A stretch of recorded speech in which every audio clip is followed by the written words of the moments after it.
Okay. We've got about 45 seconds. Sounds good.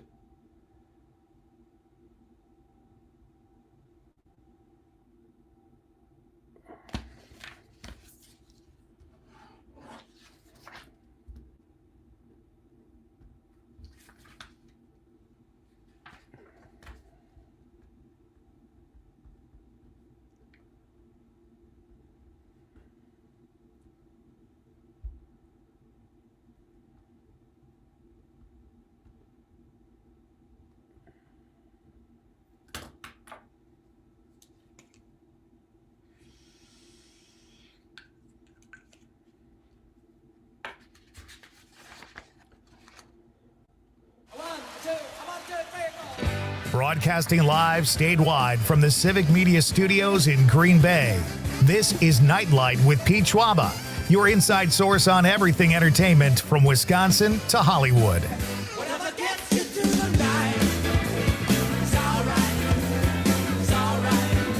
And now, a guy who wears a bathing suit in the shower, Pete Schwaba. Just occasionally, it's not an everyday thing. Like you've never done that. Hey, welcome to Nite Lite, ladies and gentlemen. I am Pete Schwaba. It is great to have you here tonight. Happy Monday. It is finally Monday, as I like to say. We get to talk about some of the things that are on our minds and the things that make us happy, or in some cases upset. But we'll sort it all out. We will get you headed home here tonight and snug in your house with hopefully some good thoughts taking you home tonight. Joining me tonight to produce the show is Mr. Aaron Zomers. Hey, buddy. Hey, Pete. How's it going? Going really well. How are you? How is Madison treating you tonight? It's treating me well. You know, it's a lot warmer. Again, we talked about this last time on Friday. Yeah. It's warming up in Madison. You know, we're in the 30s, which is crazy. You know, I like to wear my winter layers, though, so I'm a little bummed out in a way. But here's the thing, like, you can rock the shorts looking winter because you got those fun socks that go up high, and then you got the shorts. Like, you're one of the few guys I think that could pull off, like, wearing shorts in winter and still not freeze yourself to death. That is possible because, I do always wear knee-high socks. Where is that from? Is that just something you got kind of hooked on when you were younger and now it feels right? No, it's actually medical. I wear compression socks because okay. Otherwise my blood pools in my feet and I might pass out. Oh, dear. I think I just violated HIPAA laws there, Aaron, and I'm truly sorry for that. Well, I mean, I could have just said I didn't want to talk about it, but no, that's fine. That's true. So you're really the bad guy here. That's what I'm taking from this. Yeah, I violated my own rights by telling everybody about my medical problems.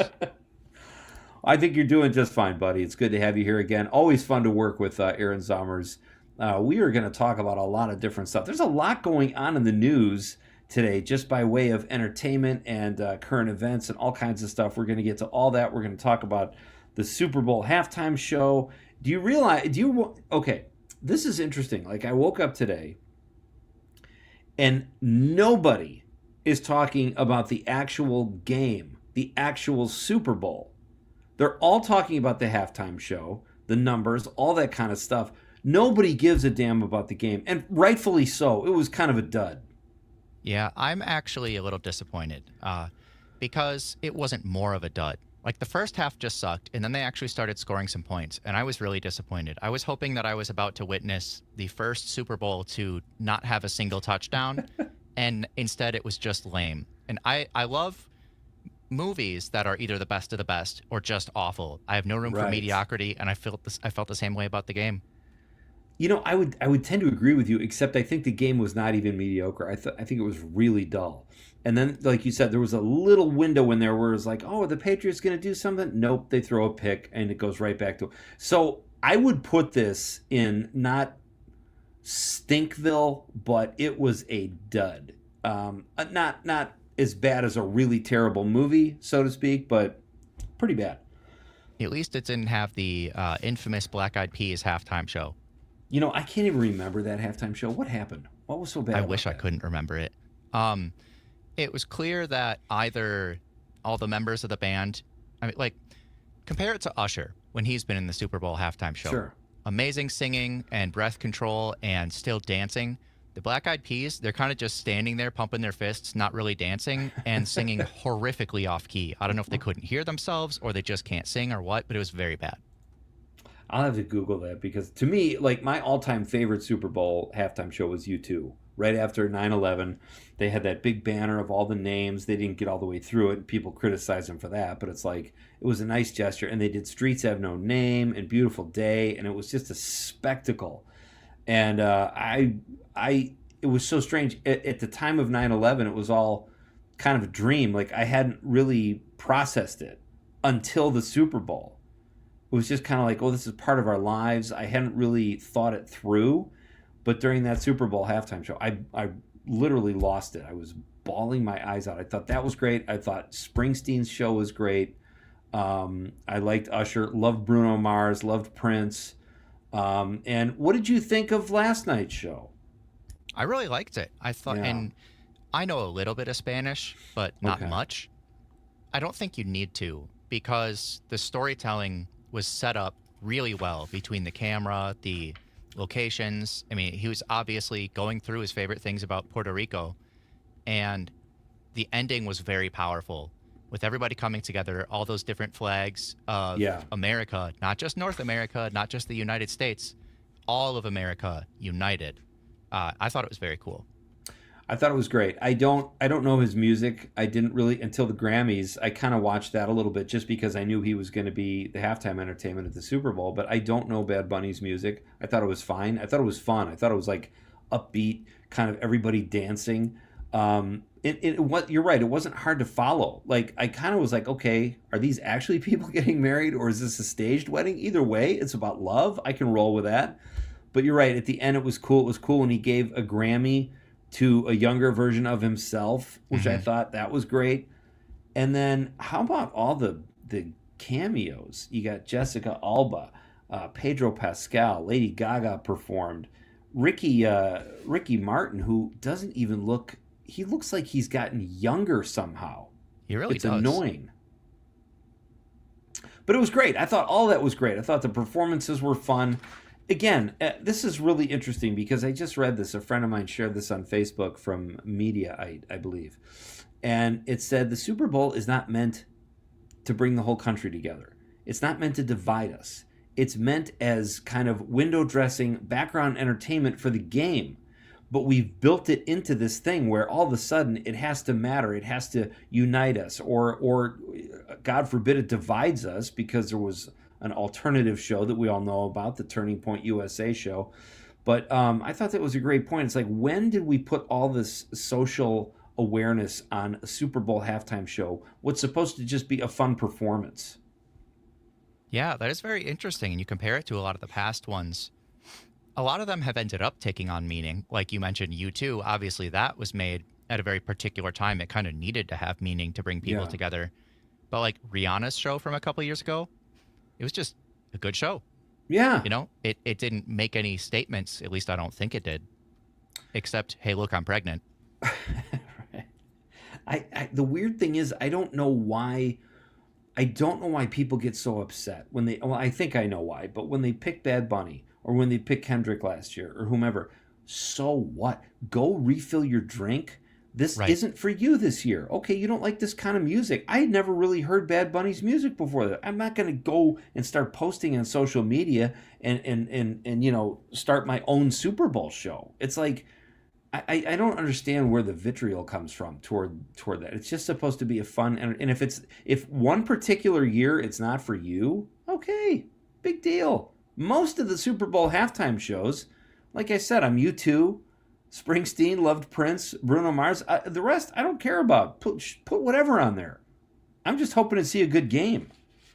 So, yeah, I don't know. It was, I don't know if you saw this, Zomers. It was the most watched halftime show ever. I did not see that. That's cool. Yeah, it beat Kendrick Lamar was number one. He had like 133.5 million viewers last year. This year's show surpassed that by anywhere from almost maybe 10 million. But at least 3 million. They're still getting the actual numbers. But and that's with a Turning Point USA show that had like anywhere from 4 to 6 million viewers, I guess. I did not see that show, but that was all in the news too. And I know Kid Rock, I did see part of the Kid Rock performance. That was pretty pretty rough. Yeah, I went back and watched that one afterwards as a point of comparison. It was pre-recorded. It was obviously going to be at a smaller scale, and that's okay. Not everything can have the same, spectacle as a Super Bowl halftime show. But when your headliner does 1.5 songs and one of them he doesn't even pretend to lip sync to, and people paid? Did they pay to get in, or was it a free event? That I don't know. Okay. But either way, come prepared and do your job. Whatever. I'm not a Kid Rock fan. But I thought it was cool. I thought, it didn't really appear to take any viewers away from the actual Super Bowl because they set a record. And I thought the show was fun. Again, I don't know the music, but I really like the message of it, the unity, love is stronger than hate, all that stuff. And I thought it was a spectacle. I thought there was a lot going on. They had the sets. It was funny watching those people walk out there dressed as bushes. I kind of got a kick out of that. I found out why. Do you know why they did that? Well, I assumed it was just easier to get them out there. Partly, yeah. It's because they have a limit on how many props they're allowed to bring out there. And so they're like, well, we need more. Let's just have people dress up as grass. That worked. It was fine. It was great. Good job, Bad Bunny. Bad job, Super Bowl. Give me 2 better teams. That's what I could use. That was really a dog of a game. But again, we're not really talking about it. We're all talking about the halftime show because it's everywhere you look in the news. Hey, without further ado, folks, we got a lot to get to still, Zommers. Let's do the Nite Lite question of the night. Let's talk about the question. Okay, question. Question. Question. Pregunta. Question. Question. Hey, I have a question. Questions? This question. Domanda. Question. Question. Questions. Ladies and gentlemen, it is National Pizza Day. Let's go. Everybody's favorite food. So tonight's question is, what do you like on your pizza? What don't you like on your pizza? Let us know, because this will bring us together, folks. Our love of pizza, halftime shows and side halftime shows together. We need to come together. Let's come together through pizza. What is your favorite topping on a pizza? And what do you least like as a topping on a pizza? Let me know at 855-752-4842, 855-75-CIVIC. You can also text us on the Civic Media app. Or if you're watching the radio on the stream, drop us a stream comment. If you're watching on YouTube, Facebook, or X, let us know. Do you have you're a pizza guy, Zommers, right? You can't sit there and tell me you're not a pizza guy. I would not pretend. No, I am definitely a pizza guy. What do you like in your pizza, buddy? I only really have one hard no, and that's banana peppers. Something about them, I just don't like banana peppers, at all. But my favorite kind of pizza, I think, has got to be Hawaiian. I know that's a controversial pick. Some people really don't like pineapple on pizza, but I don't know. It works for me. It's kind of controversial, but people love it. The people that love it are very passionate about it. I respect that. I'm going to say my favorite is garlic. Probably not a typical favorite, but I love fresh garlic on a pizza. And not every place offers it. That's true. So when I find a place that does fresh garlic on a pizza, I'm all over it. I would say probably the thing I don't like, and I don't even hate it, is pineapple. I've tasted it. It actually works better than I thought it would before I tasted it, but, I could do without it, I guess. But let us know, what is your favorite pizza topping? What is your least favorite pizza topping? 855-752-4842, 855-75-CIVIC.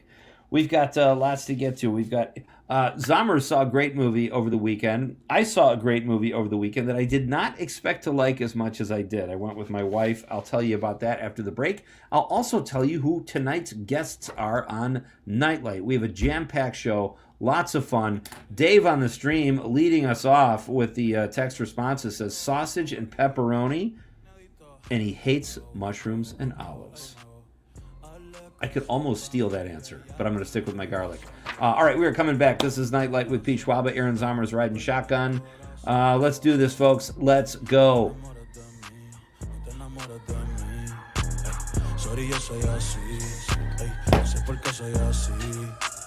Hazle caso a tu amiga, ella tiene razón. Yo voy a romperte el corazón, voy a romperte el corazón.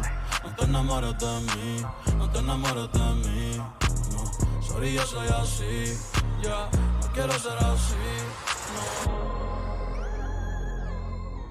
no. 2.7 WMDX, fueled by coffee, driven by curiosity. Allure Intimate Apparel redefines what it means to feel confident, celebrating every woman, every shape, and every size. Their expert bra fit specialists offer a refined, pressure-free experience designed for comfort, beauty, and ease. Bra, sleepwear, swim, and lingerie, Allure has it all. With a personalized touch and a commitment to service, Allure helps you feel supported every single day. Visit Allure's new location in the Hilldale Shopping Center, where bra fittings are their focus. Visit AllureFits.com. That's AllureFits.com. There's a small Wisconsin town where the population grows to 10 times its size every February. Normally we're about 2,600 people. During Berkey Week, that gets up to 30,000. That's Blair Flickinger with the Foundation for the American Birkebeiner. The skiing marathon started with a couple of people carving a trail between Hayward and Cable 50 years ago. It's also a tribute to the ski culture of another country already hosting its own Birkebeiner. Is it Turkey, Norway, or Germany? The answer coming up. There's a camaraderie that comes along with this event that is unparalleled. Those of you here from the Door County Film Festival, I see you guys have joined in. We'll do a sound check in about 10 minutes here. We have another segment between now and then. So we'll bring you in once it's time to go. Norway's 100-year-old race. And while our Berkey is a well-known winter event, it's still growing by adding other races all throughout the year. There's a slice of Wisconsin. I'm Terry Barr for the Civic Media Radio Network. Where working people come to talk. It's the Rick Smith Show, weeknights at 9 on the Civic Media Radio Network. Join me for an honest approach to the issues American working families care about. No talking points, no focus groups. Get ready for a heavy dose of democracy, fairness, grit, and no apologies. It's current affairs from a working class labor perspective. Facts are center, science is real, and everyone gets a seat at the table. The Rick Smith Show, weeknights at 9.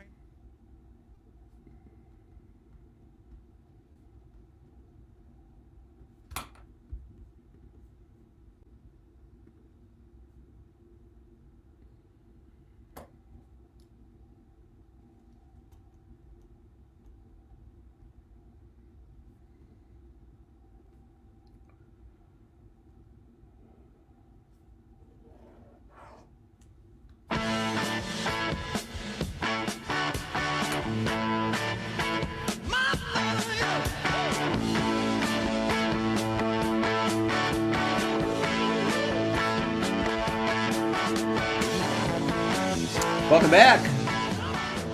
I would like to extend my thanks to, to all of you. Everyone who is listening right now, I really want to say thank you. I want to say thank you to Aaron Zomers. I'm going to be honest. I'm going to come clean here. I was in a very bad mood today, Zomers.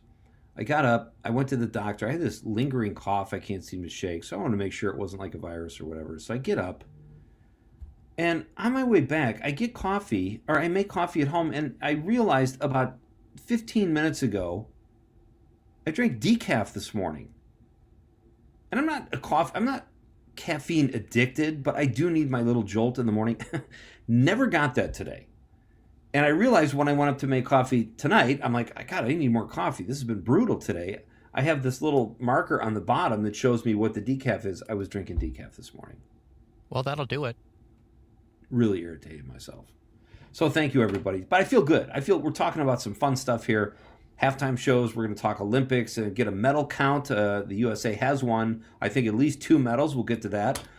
We have a great question tonight. What is your favorite topping on a pizza? What is your least favorite topping on a pizza? Let's unite over a pizza, folks, and a pizza question. Be part of the show. You can always chime in, whatever you're thinking, throughout the course of the show. The phone lines and text line is always open, 855-752-4842. Jim on the stream says, I couldn't understand a single word, not even Lady Gaga, but I still thought that Bad Bunny's show was epic. That's kind of how I felt, Jim.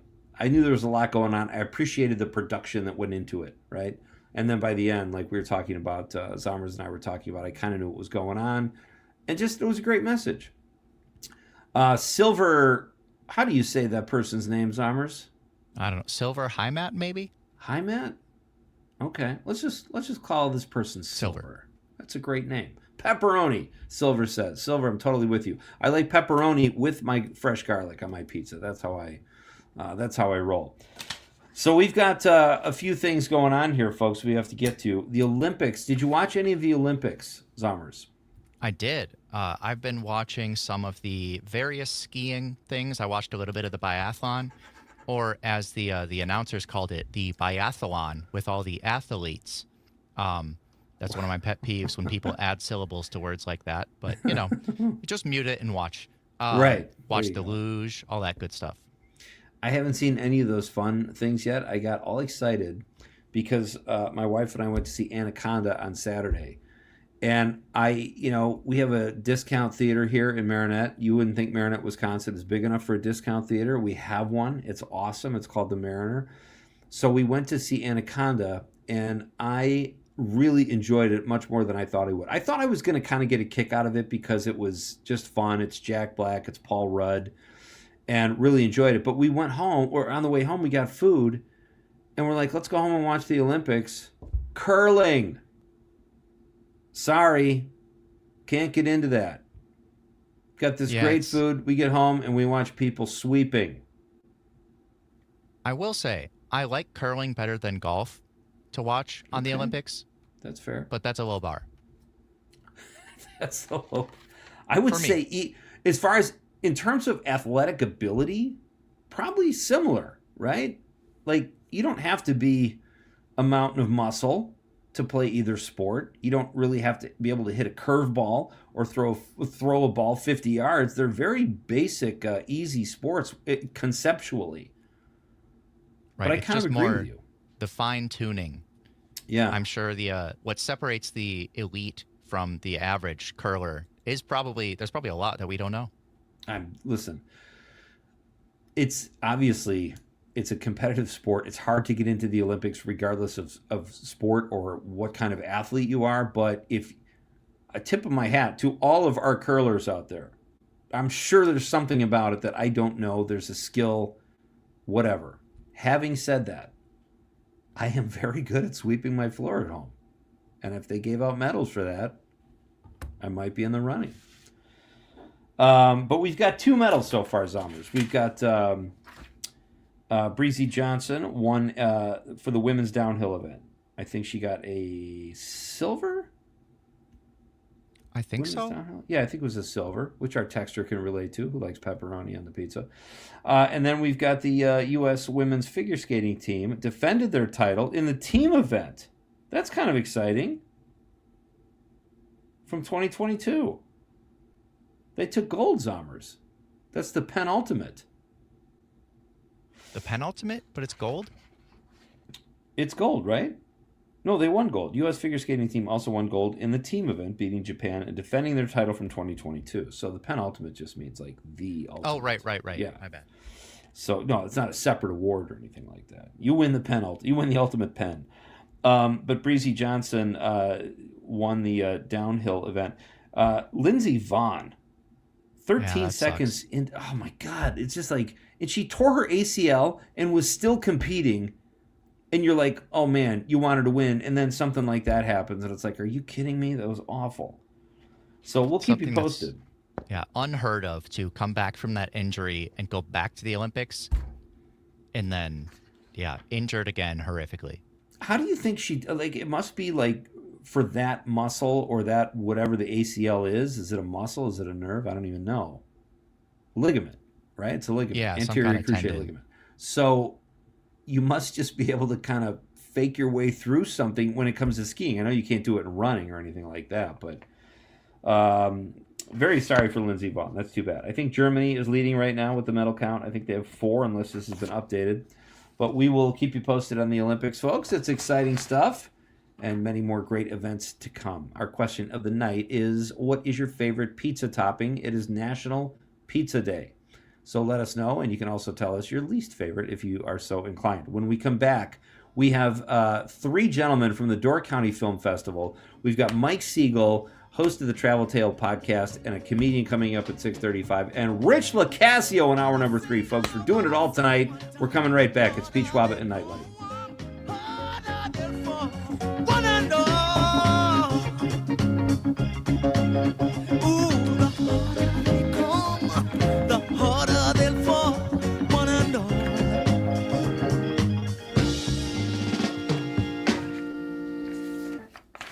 92.7 WMDX, where thinking is still fashionable.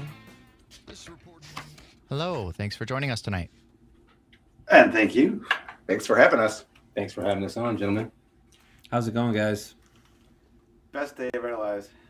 It's been a pretty good day. Yeah, it's been a little drawn out, if you ask me. An array coffee of shop all day. an array of all day answers. Well, these guys took it easy on the coffee. I've been doing espresso shots all day. Yeah. So he's wired. He can go all night. I plan to. Oh, and just so you all know, right now we're not live on the radio, but we are still live streaming. So people can hear us. People can hear us talking. So, Kurt, I'm digging the. I like the high and tight look, buddy. Hey, thank you. Yeah. Right around Christmas time, I buzzed it. I love it. I used to do that, and then my other gig, they were like, kind of in a nice way, said, "Do you mind not shaving your head every summer? You kind of look crazy." But it feels amazing, doesn't it? It absolutely does. It's so freeing. Antonio's got it too. You got the. Hey, you know, it's a natural thing for me, man. It's been like that. This is nothing new. Okay.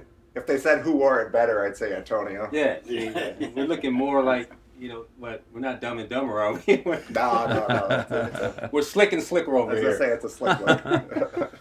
Well, I apologize, Antonio. I think Kurt let me know you were coming on, and then we had other messages in between, and I got busy, so you were not mentioned on the poster, but we got you on the. I think we got you on today's poster at least. So, and thank you so much for being here with these guys. Oh yeah, man. Thanks for having me, Pete. It's always a pleasure. Likewise, buddy. It was fun when you and your wife came in last year. We had a good time. Yeah. That was very interesting. And I don't know, we might be back on again sometime in the near future once we release our films. Right on. Love it. Yeah. All right, cool. I'm going to ask you guys about some of the films, the history of the festival, all that kind of stuff. It'll be fun. Awesome. Sounds great. I'll try to remember what films we're showing. Yeah. As long as you remember it's the Door County Film Festival, Chris, that you helped found, I think we'll be okay. Okay, good. Yeah. I can do that. That's the main thing right there, Chris. And what's the name of your son's movie? Failsafe. Yeah. By the way, that's a very funny film. Yeah. I didn't realize that was your son, Pete. You got talent. Actually, you got talent flowing all the way through the family, huh? Oh, thank you. Yeah, it's my brother kind of wrote it, and Joe helped him direct it, and then he plays the lead role. But it's primarily my brother's material. But I think that's Freshwater Films is my brother Andrew. So. Okay. Oh, nice. Awesome. Yeah. Yeah. It's got some good laughs fun in one. it. We like that a lot. Yeah, it definitely does. You guys could be like a new media empire family. Well, you got to start somewhere, right? New media empire, right? Yeah. We are trying to make one this summer that's a feature that will be interesting. We're kind of racing toward trying to get it done this summer, so we'll see how that goes. As you all know, it's an uphill climb. Yeah. Yeah.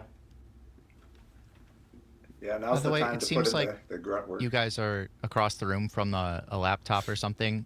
Can you speak up slightly just to make sure it picks it up well? Oh, sure. Yeah. I mean, we do have Definitely. a microphone like right here. Oh, We gotcha. actually have two mics. He said it sounds He's not hearing us too well, really. Well, it's because Antonio doesn't speak up. Yeah. I'm a soft speaker. I'll see if I can elevate a little bit. I was going to say, Sounds usually good. I'm loud on the mic, and it's like Animal from the Muppets, you know? Yeah. You're roaring. You look. Next thing you know, you're roaring around here. Oh, yeah.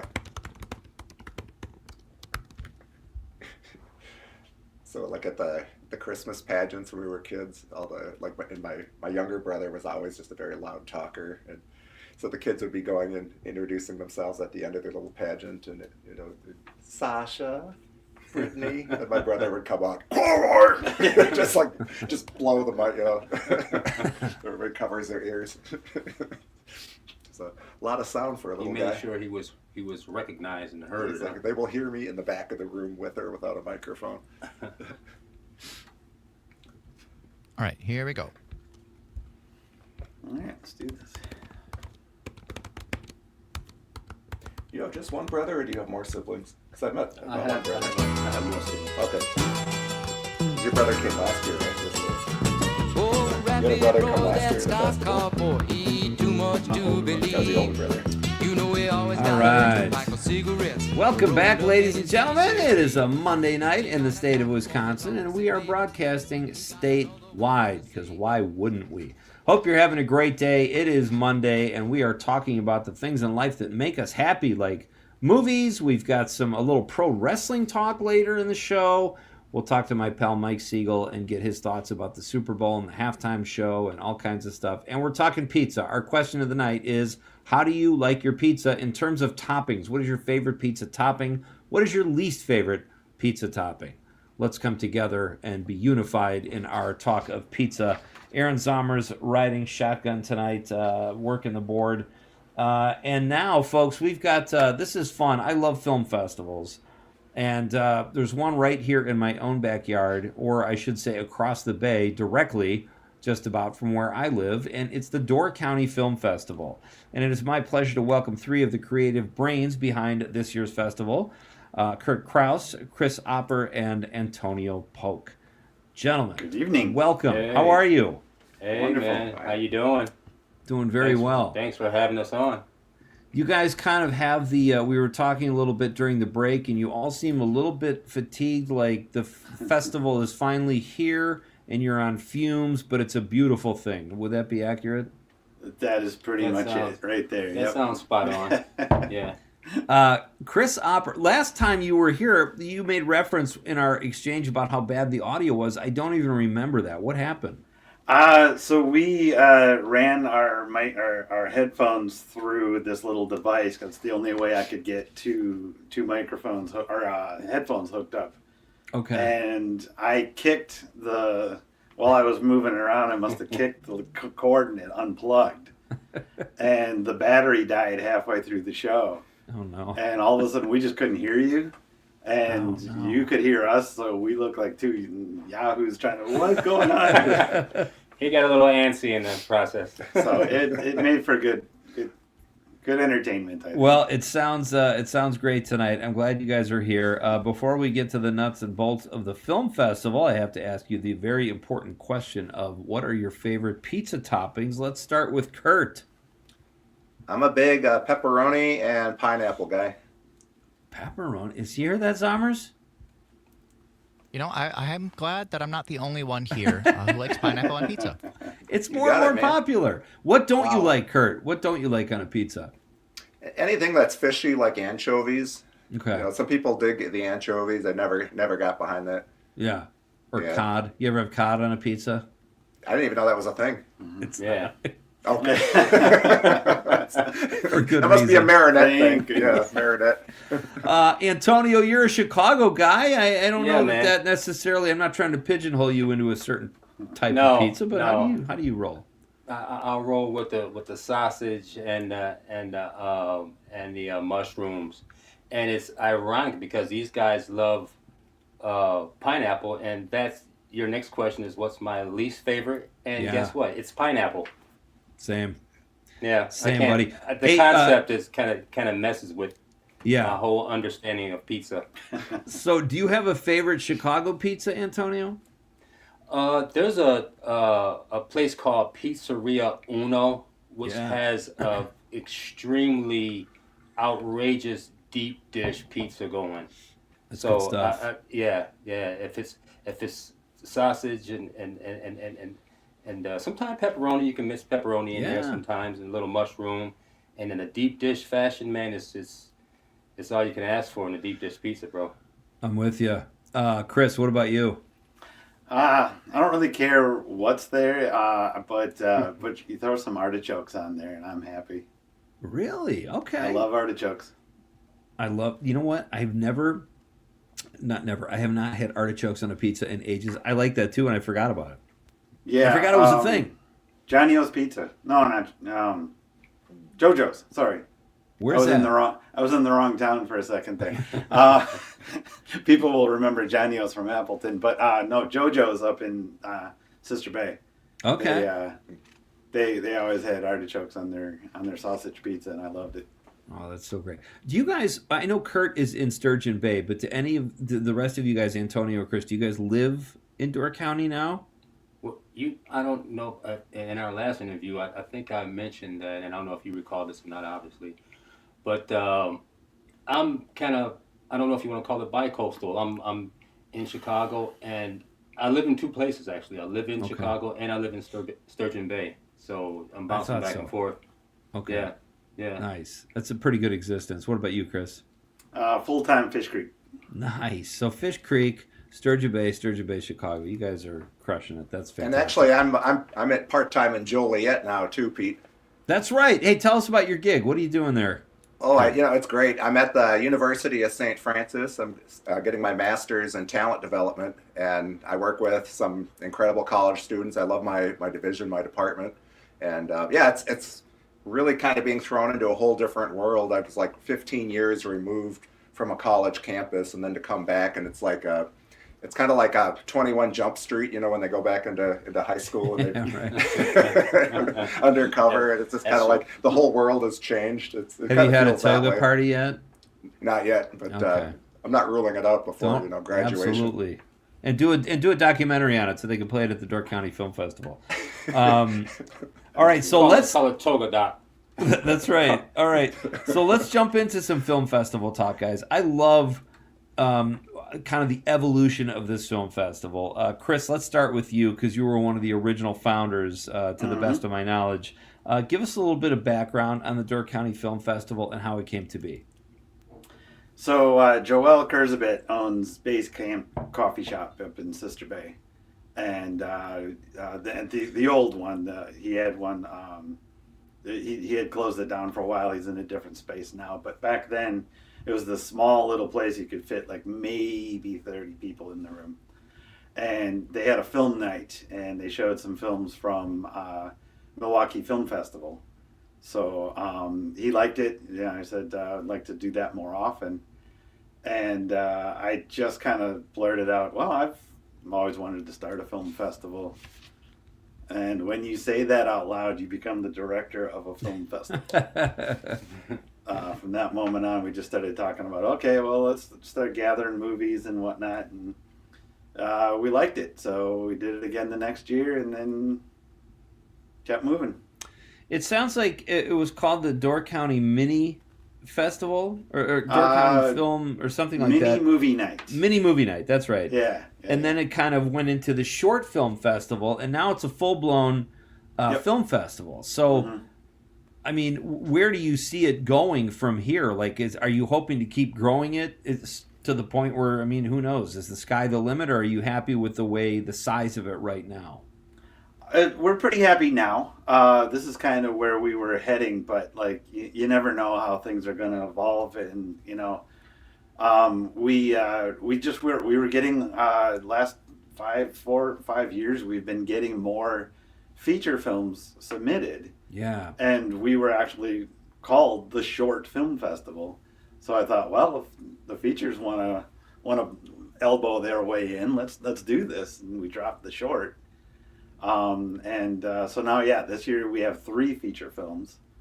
Nice. I like that. That feels pretty good. Yeah. Let's, my guests, by the way, are Kurt Kraus, Chris Opper, and Antonio Polk. They are the creative minds behind this year's Door County Film Festival, and all 3 of them are swell guys who have been on the show before. Kurt, I know you got involved next. How did you get involved with this? Is it just through submitting your films, and then you took more of a managerial role? How did that work out? Yeah, I think early on, so Chris is actually a friend of my dad's. They were working together, and as I was pursuing filmmaking, my dad said, "You got to meet this guy. He's new to the area," and so we started attending the festival just as fans of film. And then in 2023, Confessions of a Sailor actually premiered at the Door County Film Festival. By 2024, there was an artist in town named Rebecca Carlton who had brought a bunch of filmmakers together from all over Door County. That's actually where we met Antonio. That's where I met Aaron Fisher, who's our tech and live stream camera op, audio engineer tonight. And it was amazing because I'd been up here for a time, and we kind of knew of some of the other film people up here, but we weren't aware of how many of us were actually here. And so we all just became friends and started working on projects together.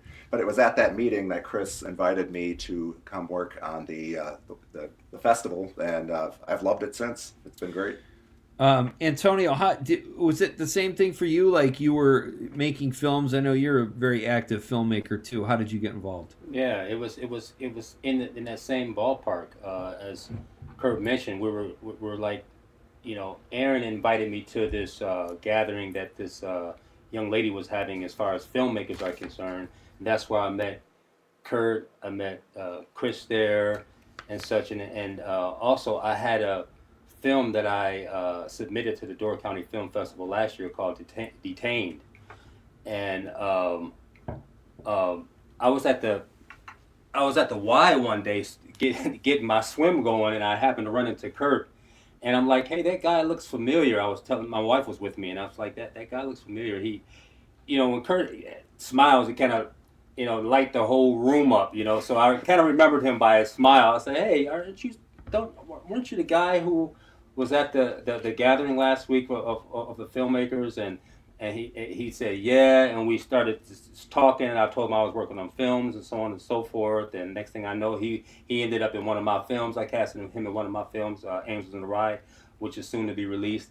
And we kind of, you know, and at another meeting, Kurt and Chris talked about that they, you know, were looking for some other, you know, people to probably jump in and help out with the film festival and such. So I found myself volunteering to do so, and here I am today. Fantastic. Well, you guys seem like you make a really good team. We're going to talk about some of the films coming up at this year's Door County Film Festival. We'll probably get to that after a break, but tell us about your venue. You've had Chris, you mentioned you started in a coffee shop. Now you're in this great Northern Sky Theater. Tell us how you found this great venue for the film festival and what people can expect when they see films there. Yeah, after we left the coffee shop, we were in a village hall in Sister Bay Village Hall for many years. And I just got to throw this out. Sister Bay Advancement Association has been helping us all this time. They never get the credit that they're due, because they're the kind of the behind the scenes people, but they have kept this thing going for all these years. But anyway, so a couple of years ago, we the Northern Sky built the Gould Theater, and we got to talking with them about wanting to move into there and show films there, and they kind of liked the idea, and we kind of were their test bunnies for like whether or not they would want to do, you know, movies there, because they're a live performance studio or theater. So we did it. We all liked it, and everybody's happy. That's great. All right. My guests are Kurt Kraus, Antonio Polk, and Chris Opper. They are joining us from Door County, where the Door County Film Festival kicks off this weekend. We'll have more Door County film talk after this. We're going to tell you about a Cherry Pie Christmas and The Librarians, two big, cool feature films they've got going on there. This is Pete Schwaba and Nite Lite on the Civic Media Radio Network.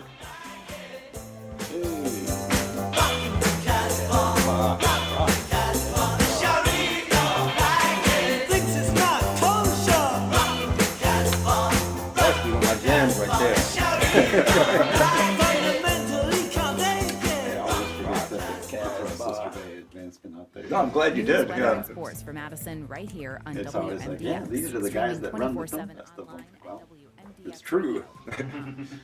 But yeah, Sister Bay Advancement Association. Yeah, you better. They need their props. Sure. And our commitments to you and your home convey that love and spell our name. The Chaz experience is structured to provide. That's the nice thing on the radio program too, is you got a little more you can flexibility to whereas the right. morning show does. The morning show just you spit it out and keep it moving, you know, and you feel like you want to kind of expand on your thoughts and such, but you don't have much room to. Yeah, You know. It's definitely it's got to be a certain window, of time. Yeah. But it's the beauty of live anything, live TV, live radio. Yeah. You talking about Channel 5? Yeah, from this morning. I haven't seen it yet, but I think it went pretty well. Yeah. Yeah. I liked it. I looked at it. It was all right. I just, like I said, I felt a little limited on my thought process. And sometimes when you feel like that in a moment, you don't know if you came across in a decent way, or if you don't get you time felt to a think little about it in the generic or moment. whatever. They're You know what I'm gonna saying? push you through the question right. real fast. Exactly. Yep. Yeah. I like expanding along the way and having the freedom in the room to do that. You know what I'm saying? It amazes me too when I think of like the hosting abilities of Lisa Malik and Melaine Wells, and just how warm and welcoming and vibrant they are at that, that hour of the morning. Yeah. Like, you can tell they're morning people for sure. They got to be morning people, Yeah. or they've become morning people, but they were just they're like on point, ready to go. Totally on point. Fed off of each other, very, very good. Very good with the teleprompter. They were just spot on. And you think of the variety of guests and things that they have to speak on, and they're so eloquent and just. Yeah, you can tell he's been at it for a minute. Yeah. I would be good for about one interview, and then it'd be like, okay, that's somebody else coming. I'm taking out. Right. Monday through Friday from 11 a.m. to 2 p.m. right here on your local. Going back to old age, I didn't realize how, just over the years, because I've been removed from using teleprompters for a while, I got asked to come in and do an intro, and I came back in, and I was like, can you make that font bigger? Can you make that font bigger? Because I didn't have my frames on. Yeah. And then they're like, that's as big as it gets. I'm like, oh, crap. We're in trouble. Oh, we're in trouble. Yeah. Back in about 20 seconds. Yeah. So time for LASIK. Yeah, no doubt. I remember when that first came into play too. Where it was like, I remember the days where I didn't have to use any glasses, and I got going in front of these casting directors. Are they gonna not like me because now I wear glasses and I can't read the script or whatever? And so I have to really make sure that I'm off book. It was a teenage wedding and the old folks wished him well. You could see that Pierre did truly love the mademoiselle. Welcome back. This is Nite Lite with Pete Schwaba. I am Pete Schwaba. Great to have you with me on this beautiful Monday night. In the state of Wisconsin, we have officially entered very early summer. It was in the 30s today, folks, and that's very exciting. So I'll take that. Great to have you here. We've got Mike Siegel coming up in hour number 2. We're going to talk Super Bowl, halftime show, all kinds of fun stuff, and sitcom leading actors. We'll talk about that with Mike as well. And then in hour number 3, WRJN's Rich Locascio will be here. He is part of the Civic Media team and a wrestling announcer, and he's going to tell us all about this really fun event that happened this past weekend and another wrestling event coming up. Our question of the night is, what is your favorite pizza topping? It is National Pizza Day. You can also tell us, what is your least favorite pizza topping? So right now we are talking Door County Film Festival. It is taking place this weekend in Fish Creek at the Northern Sky Theater, a beautiful venue. And we've got 3 of the creative minds behind this year's festival joining me tonight over the stream: Kurt Kraus, Antonio Polk, and Chris Opper. Guys, let's talk movies. You've got this great opening film. I have a gig on PBS, too, where I introduce all the POV and independent lens films, and I write the intros and all that kind of stuff. And I remember looking at the librarians and introducing that film. What a really cool, what a great choice for opening night. How did you find this film? And tell us about the film, too.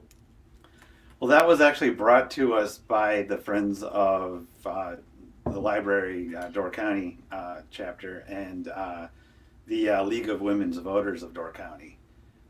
They kind of partnered up and came to us and said, you got to see this movie.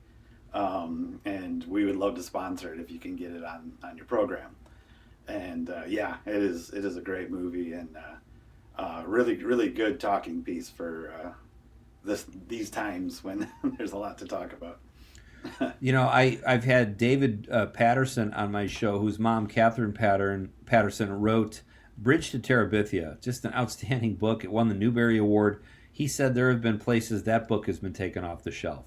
And it's, I know the librarians stand up to this group called Moms for Liberty, and they, you know, they've been outed and threatened for standing up and trying to keep books on the shelf. So I applaud you guys for picking this film. It's it sounds great. And how many people are you anticipating on opening night to stay for the film?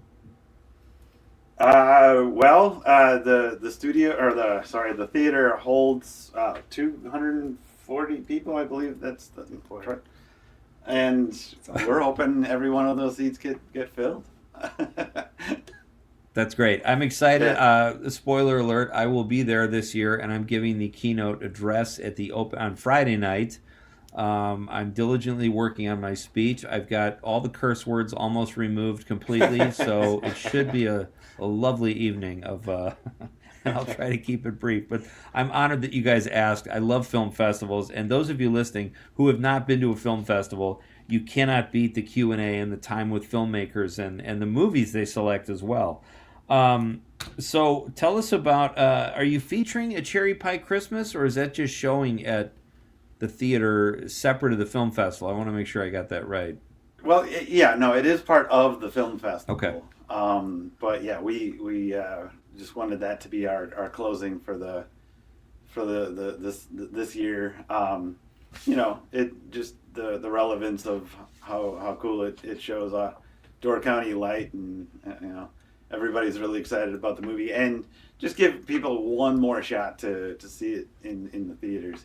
And on top of that, it's Valentine's Day. And Valentine's. So it's a nice rom-com movie, you know, date night. Hallmark style. And Perfect.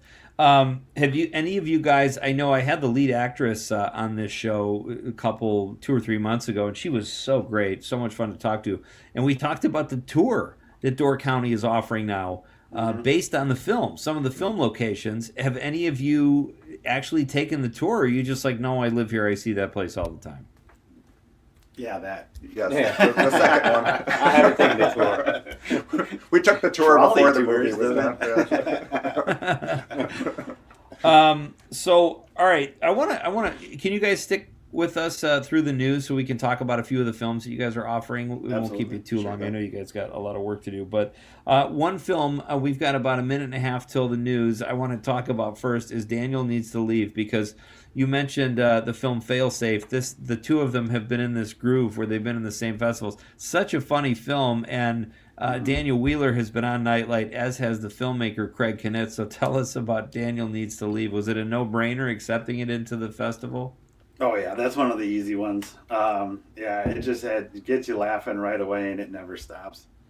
Yeah, I think when I first seen the film, I was totally drawn by it. I mean, I was just consumed with laughter, and I think I that's the first thing I brought to Chris's attention, that after I viewed the film, out of all the other films, that's one of the films that kind of really stood out. It's just so comedic and has some little comedic twist in there as well. So it was just very a gut wrencher to a certain degree when it comes to laughter. And the original title was actually called A Wisconsin Goodbye, which we've all had, where you say goodbye, you know, in the kitchen, and then you work your way out to the front porch and you say goodbye again. And everybody who's in the house kind of walks with you out to your car, and you say goodbye again. You roll down the window, goodbye, and then, you know, you wave as you drive away. But we've all had that more times than we probably care to admit. And so yeah, very, very relevant and comical. Why did he change the title? Craig, do you know, Kurt? I'm not sure. Okay. Because when they were originally putting it together, it was called A Wisconsin Goodbye. Yeah. Yeah. And it's so great. I'm not sure why the change. Yeah, it's just a great film about a guy trying to leave a party, and every time he turns around, someone's handing him another beer, or the pizzas get there, or someone wants to tell him a story.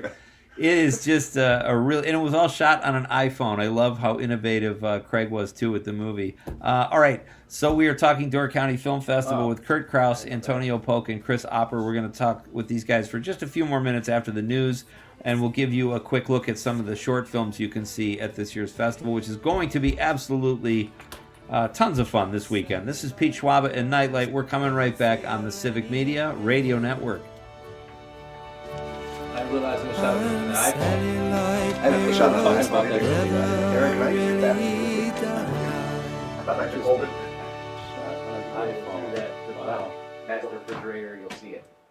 This is 92.7 WMDX. I don't know if I did know Madison's that, Real but News and great conversation. because he was talking about how he had to hide in the bathroom. WMDXradio.com. Yeah. Yeah. Yeah, I just, the quality was very decent. I didn't know it was an iPhone. And I think we were having an iPhone discussion earlier about films being shot on iPhones and such. They're good enough. I just never... They're good enough. Yeah. I just But it's never... not a camera. Yeah, it's not a... Right. And that was my conclusion. I don't think it was it would be something that I would be interested in doing, but I do know people who have ventured out and did that. It's cool that it's available and people can do that on such whatever. Yeah. This thing's probably even better than an iPhone. Yeah. But A White House spokesperson disputing those findings, saying it only works because it's been normalized that people look at phone video everywhere all the time, so it doesn't stand out as weird. Right. Yeah, exactly. But I'm sure you can still, if you have something shot on the camera as opposed to a phone, and you compare those two back to back, you'll know the difference.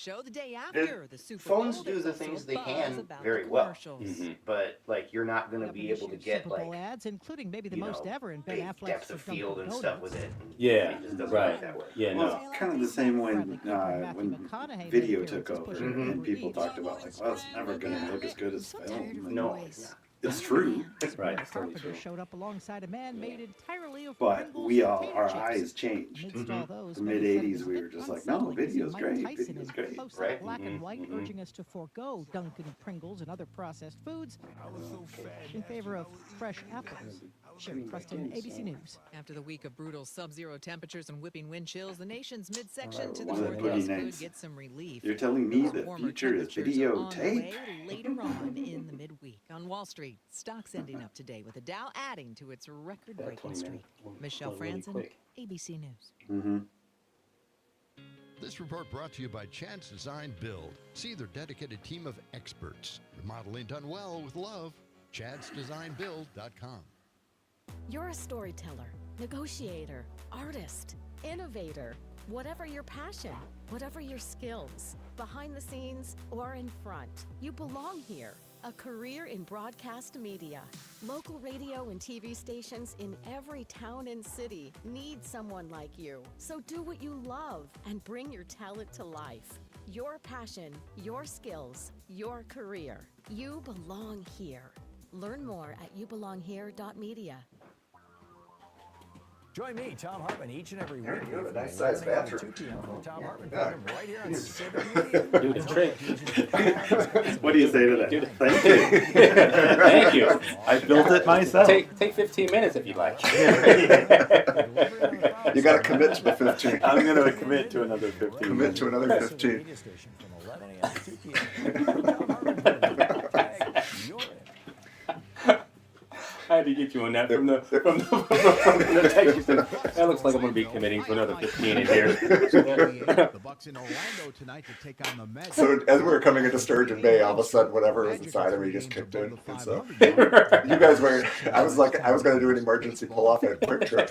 But then it's like, oh, good, they're going to McDonald's and the BP, and they have a nice bathroom in there. It's like, if I have to commit 15. Because you don't feel guilty walking in. 100%, and it's big.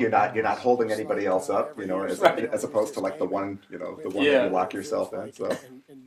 So I pulled up, and I just flew out of my car, and my parking job was so bad. I was literally halfway over the parking line, and I was like, leave it. Just forget it. I gotta get out of here. This is an emergency situation. Yeah, nobody knows this license plate in town. It's a new car, a new used car. Yeah, if it was your van, people would be like, oh, Kurt. Kurt's there. Drunk again, is he? It's not even 4 in the afternoon. enjoying free play with other dogs. Who parks like that? Somebody that's really gotta go. Really gotta go. Mostly cloudy tonight, low upper 20s that's to around funny. 30. Somebody that's Partly sunny really and gotta mild go. again tomorrow, high in the upper 30s. On Wednesday, a mixture of sunshine and clouds, highs mid-30s to 40. Mild temps stick around through the rest I of the gotta work remember week and into the some of the upcoming films, weekend. huh? Currently 35 degrees. Yeah, so we got Bert. You guys, Glad you guys are doing the research Yeah. now. I'm actually not. So we got Bert. We got resources helped guide me. Now what is I have that, the tools I Tombstone? need No, to I'm keep us joking. moving. Visit u.org/your The cowboy movie. What is it called? Blood Trade. Blood Trade. More of a social thing than it was an academic Bert, thing. Blood Even though Trade. these years have passed, I still I have still that think longing Kind to have Mother my is diploma. Kind Mother. Kind Mother. It is good. It's a good movie. If you're even considering It grows getting your high on school you if you diploma, watch it a few you can do times. it. Yeah, No no one doubt. gets a diploma alone. If you're Because what was she thinking of doing? Like finishing picking your at her high mom school diploma, about you have not help. being a good Find mother, free adult education right? classes near Yeah. you at And then finishyourdiploma.org. she said that That's her mother's finishyourdiploma.org, mother brought to you wasn't, by the Dollar General Literacy Foundation and the a Ad good Council. mother either. So it was kind of like it was like a domino effect of not good mothers. So I was kind of hoping you'd break the Yeah. And her trend or something. yeah, right. Her mother said it to her. Yeah, I hope that you and it feels like that it was going in that heading in that direction. You know, well, you realize I wasn't a good mother. I realized my mother wasn't a good mother. So how about you break that cycle and you become a good mother yourself. You know, did you see it? I did, yeah. Yeah, it was very interesting. Broadcasting live statewide from the Civic Media Studios in Green Bay. This is Nite Lite with Pete Schwaba, your inside source on everything entertainment from Wisconsin to Hollywood.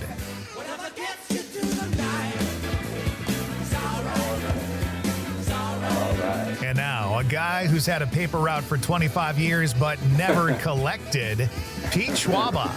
Welcome back. Oh, great to be here, folks. Great to have you with me wherever you're joining us from in Wisconsin tonight or parts beyond. Welcome to Nite Lite. We are having a lot of fun tonight talking about film festivals and independent film. In hour number one, we covered the Super Bowl halftime show, and Aaron Zommers, who is producing tonight's show, and I had a little discussion about Bad Bunny and some of the cool stuff we saw during the Super Bowl halftime show. We talked with Door County Film Festival creative minds Kurt Kraus, Chris Opper, and Antonio Polk. We will be back with those guys in just a moment, talking about this really cool film festival here in beautiful Door County, Wisconsin, one of the most scenic parts of our state, regardless of the time of year. We'll be back with those guys in just a moment. We've got Mike Siegel will be here in hour number two. Mike is the host of the Travel Tales podcast. He's hosted such TV shows as If Walls Could Talk and What You Get for the Money. And Mike is also a very funny comedian. We'll talk about sitcom leading actors, and this probably some Super Bowl talk, and pop culture will work its way in there as well. In hour number three, or Act 3 as we call it, Chris Opper. Chris Opper is not our guest in Act 3. Rich Locascio from WRJN, part of the Civic Media family here. And Rich is also a wrestling announcer, and Chris has given me the nickname the Pine Tree Mauler, which I did nothing to deserve. So we'll talk to Rich in hour number three.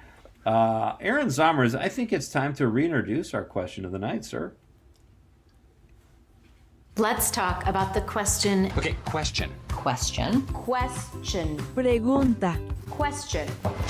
Okay, I have a question. Questions? This question. Domanda. Question. Questions. It is National Pizza Day, folks. What is your favorite pizza topping? Or what is your least favorite pizza topping? Share both, share one, whatever you so desire. Be part of the show. Love when you guys chime in and tell us what's on your mind. And you can do that about anything we're talking about tonight. If you have a question for the Door County Film Festival guys, chime in and let us know what that will be as well. We'll share it with them. 855-752-4842. That is the text line. You can also text us on the app. Or if you're watching the radio on Facebook, X or YouTube, drop us a stream comment. And just to let you know, if you did miss something in the first hour, all of our hours are cataloged in podcast form, and they are sort of stored at civicmedia.us. So check out our number one there. Let's jump back in with our guests. Aaron, are we good? Everything going all right? How do you think it's going so far, buddy? I think it's going well. Okay. Everything seems to be, I mean, unless there's something that you aren't telling me, everything seems to be going well. No. Have any Olympic medals been won since we've been on break? That I do not know. I have not been watching. All right, I'm going to check that out too. Are you guys Olympics fans? Have you been watching the Olympics in between programming this great film festival you have? No. I'm an Olympics fan. I just haven't tuned in this year so far. Okay. Maybe I can, at some point squeeze some time in. And when I have some time available, as of right now, I'm a little crunched for time with this film festival and all. You'll catch up. You got time, buddy. I'll catch up, yeah. All right, well, it's great to have you guys here. Kurt Kraus, Chris Opper, and Antonio Polk from this year's Door County Film Festival. It kicks off on, is it Thursday night is the actual start? Thursday night, okay, yes. And it goes through the weekend. It's going to be a lot of fun. They've got feature films now. They've expanded the festival. It's gotten bigger. They've got a great venue at the Northern Sky Theater in Fish Creek, and I will be there Friday night. I am very excited to be part of this, and I can't thank you guys enough for asking me. So let's jump back in and talk about some of the films. What do you all have? Let's do this. Let's start with Chris, and we'll go this way. What is a film you could recommend, Chris, for people to see? The one I'm actually most excited about is Bert. It is our third feature. It's on Friday at 2 p.m. Okay. Yeah, I think it's 2 o'clock. Yeah, it's a guy that that has early Alzheimer's and Parkinson's. Sorry, and he's this younger guy comes in and says that he's his son, and it's kind of a reconnection of somebody he never knew existed. But really, really well done feature film. Okay, great. What about you, Antonio? Anything you could recommend? Yeah, the film that we were just talking about, and I don't know why I keep on forgetting the title Place of for it. Alan? No, the lady. Kind Mother. Kind Mother. Kind Oh, Mother. I saw You that. know, really, my first choice was Bird as well. It's just really it's a funny film. It has some funny aspects and avenues in it as well. But the Kind Mother, that's a very, very interesting film as well. It's about a woman who is trying to make amends with her daughter, and her daughter didn't think that she came up so well, and the mother kind of blamed the daughter's upbringing on her mother. So it's kind of like a domino effect of unkind mothers, and the mother thought that is pretty much relating the reason why she didn't raise her daughter well, and she was hoping that her daughter would break the unkind mother trend. So it's kind of witty. It's a really good film. Cool. What about you, Kurt? There's so many to choose from that I think we just have such a fantastic lineup. I'd say my favorite one thus far has been the Bodie Bentz Western called Blood Trade. Yeah. And I like a good Western, but I have to, there's plenty of Westerns that play on Grit TV and I never really get into them. But this one, I think how he shot it stylistically, there's just a lot of really good things in it that made it a fun, kind of all the feels to a couple of my favorite more recent Westerns, and I think folks are going to enjoy it. It's a short film Western, and I know Bodie was a guest last week, and yeah. He looks young. I said, "Oh, did you just graduate?" He goes, "No, I graduated in 2015." I was like, "Ooh." He does have a young face. Yeah, so he does come off as a real young buck. Not the first time he was asked, I'm sure. Yeah. That's a good thing, though, as an actor. A couple of years up under his belt. Hold on to that. Yeah, exactly. It's gonna start sagging pretty soon. I was gonna say once he starts producing, that's really when you age. As soon as you start producing, it just takes years off of you. How do you guys pick your films? Do you have a certain amount of narratives, a certain amount of documentaries? Do you know that going in, or do you just kind of pick whatever kind of vibes with you? It's the vibes, Okay. and it's always been that way from the very beginning. It's you as they come in. We start getting our submissions on April 1st, and that's not a joke. That's when we open up our submissions, and as they come in, you just watch them and you go, I like that one, don't like, whatever. Sure. And then by October, we pretty much know what we're going to be showing. And it really isn't, we're not looking for this, we're not looking for that. Was I entertained is really the bottom line. Yeah, so we all just kind of like, we each individually watch the films, and then after that we kind of collab on notes and things of that nature about the films that we watched, and then we kind of cast votes to a certain degree. Should this one make it? Should this one not make it? And so on. You should see the arguments. We're showing this one. I will die before you show that one. Right. You got films you slam the table for, yeah. I won't have it. When we do the programming then for each session too, then we try to make sure that we get a documentary short, we get a comedy, we get a drama, an that's action. when it kind of gets evened out. So that we try to give a taste of everything in each session for the experiential aspect. Sure. Yeah, and it's been fun. It's been kind of ironic too, because in that process, we see eye to eye on a lot of the films that we do like. So you're kind of limited on how many films you can accept and so on and so forth. So you kind of have to. It draws down to making these hard choices between which one actually make it and which one doesn't. I think at some point we end up adding an extra day to the festival. I think that's the only solution at this point. Well, it has been growing to this point as it is, so why not? Kurt Kraus, Chris Opper, and Antonio Poker, my guests. They are joining me from beautiful Door County, Wisconsin, where the Door County Film Festival kicks off this weekend. All right, let's talk about, I have a couple I want to ask you about. Houston, we have a problem. This is the Jeff Blankenship directed film. Jeff was on the show briefly last week. This sounded kind of fun. Yeah, we're going to... Don't go ahead. No, you go ahead, because you were in it. I know I'm biased, though. Hard on it. For the record, I didn't vote on this one because I'm in it. So if I'm involved in the project, I'm not. We do love Jeff Blankenship and his entire crew. They come up to the festival every year. So it's pretty easy to say, okay, that one's probably going to get in, and It was. But this one was done as a 48-hour film competition, right? And so we got together with a lot of the Living Storm productions. Craig Olson was with us, and Brian Royston, and those guys are just natural improvers. And so within 48 hours, you write the script with the prompts that are given when you all meet up. I think it's on that Friday night. Write the script. Saturday you're shooting, and then you get it to the editor, and you have 48 hours start to finish to write that script with the prompts, shoot it, edit it, and turn it in. So everything moves hyper speed. And fortunately, we did a comedy, and again, Brian and Craig are just so naturally funny and naturally good improvers. And Alex Contreras was our producer and just really kept us on task. And then of course, Jeff is just amazing to work with and puts everyone at ease. And I'm something of a doofus in this one, but that's not a stretch either. And Kurt, we're gonna have you play.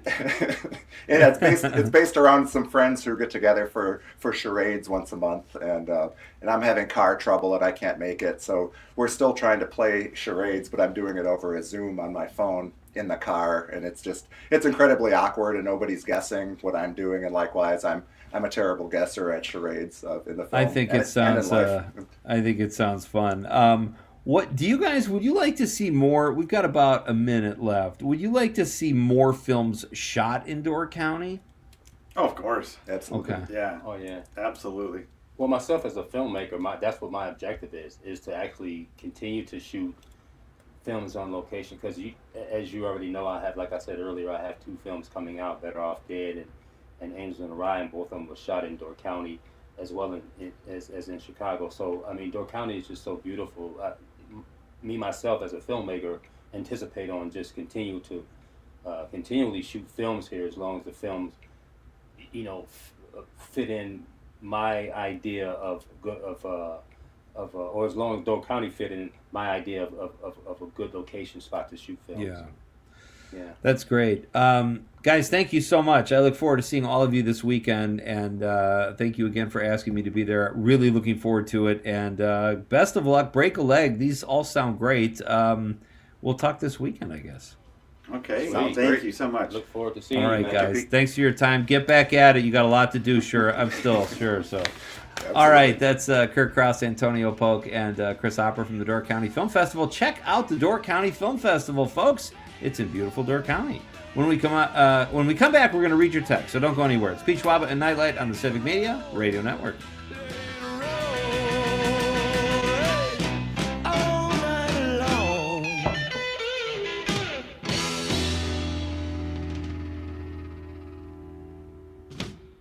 2.7 WMDX. Like a podcast, but No, that kept was it simple. Is it time Yeah, to that went very that, smooth. that was, Zero you know, Res again, when you have that Madison. creative Zero Res freedom is in your NADCA thought. certified and has a 4.9 Google rating. Zero Res, spell it forward or backward, it's the right way to clean. Call Zero Res Madison, 608-848-9000.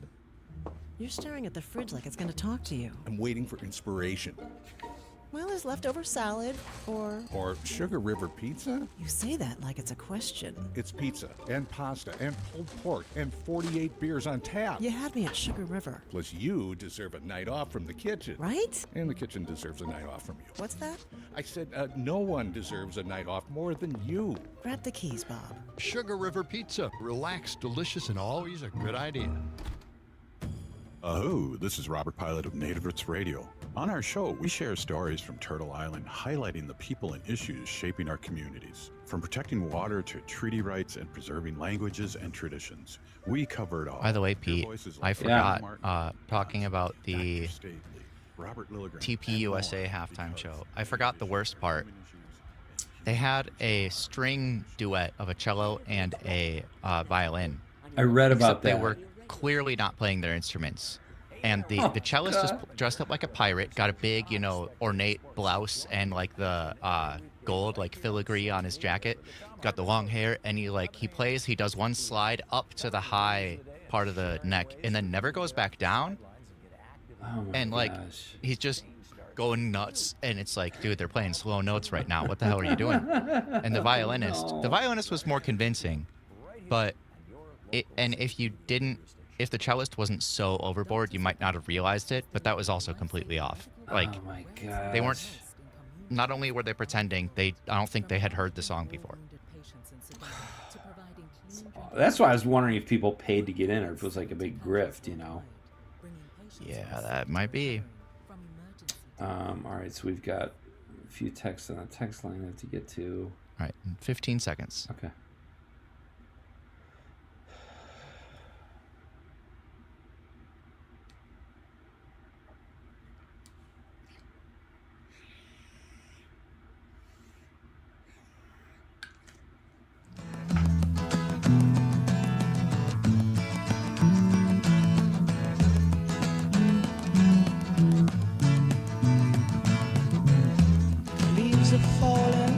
Welcome back. I'm Pete Schwaba. This is Nite Lite. Great to have you here. This is how you do Monday, folks. Some good music, some good talk, some great texts. What is that song, Summers? Rambo On by Led Zeppelin. Okay. You got some new ones in there. So I thought, I meant to ask you the one before we went to the break you played, and I was wondering if it had something to do with what we were talking about. Do you remember what you played before the last break? Oh, what did I play? I don't think it really had any... In this case, I don't think it had anything to do with what you were talking about. All right. I wanted to acknowledge it if it did, because I appreciate your efforts. So, hey, welcome back, folks. Our question of the night is, what is your favorite pizza topping, and what is your least favorite pizza topping? It is National Pizza Day. That is why we are asking the question. We've got news, sports, and weather coming up in about 7 minutes, and then my pal Mike Siegel will be here to talk about sitcom leading actors and some Super Bowl talk. So we were talking a little bit about the Turning Point USA alternative super. It's so weird. I don't even like saying that. Like, you could talk about a show that was happening, but that was set up as a direct kind of shot at Bad Bunny and this Super Bowl because people were mad that they picked Bad Bunny. which I thought was silly. So I almost don't like that we're giving it equal time as the Super Bowl halftime show. That's why I didn't want to get too much into it. But when something is bad, you have to acknowledge it. So we talked about Kid Rock. Talk about the strings. You were talking about the string players.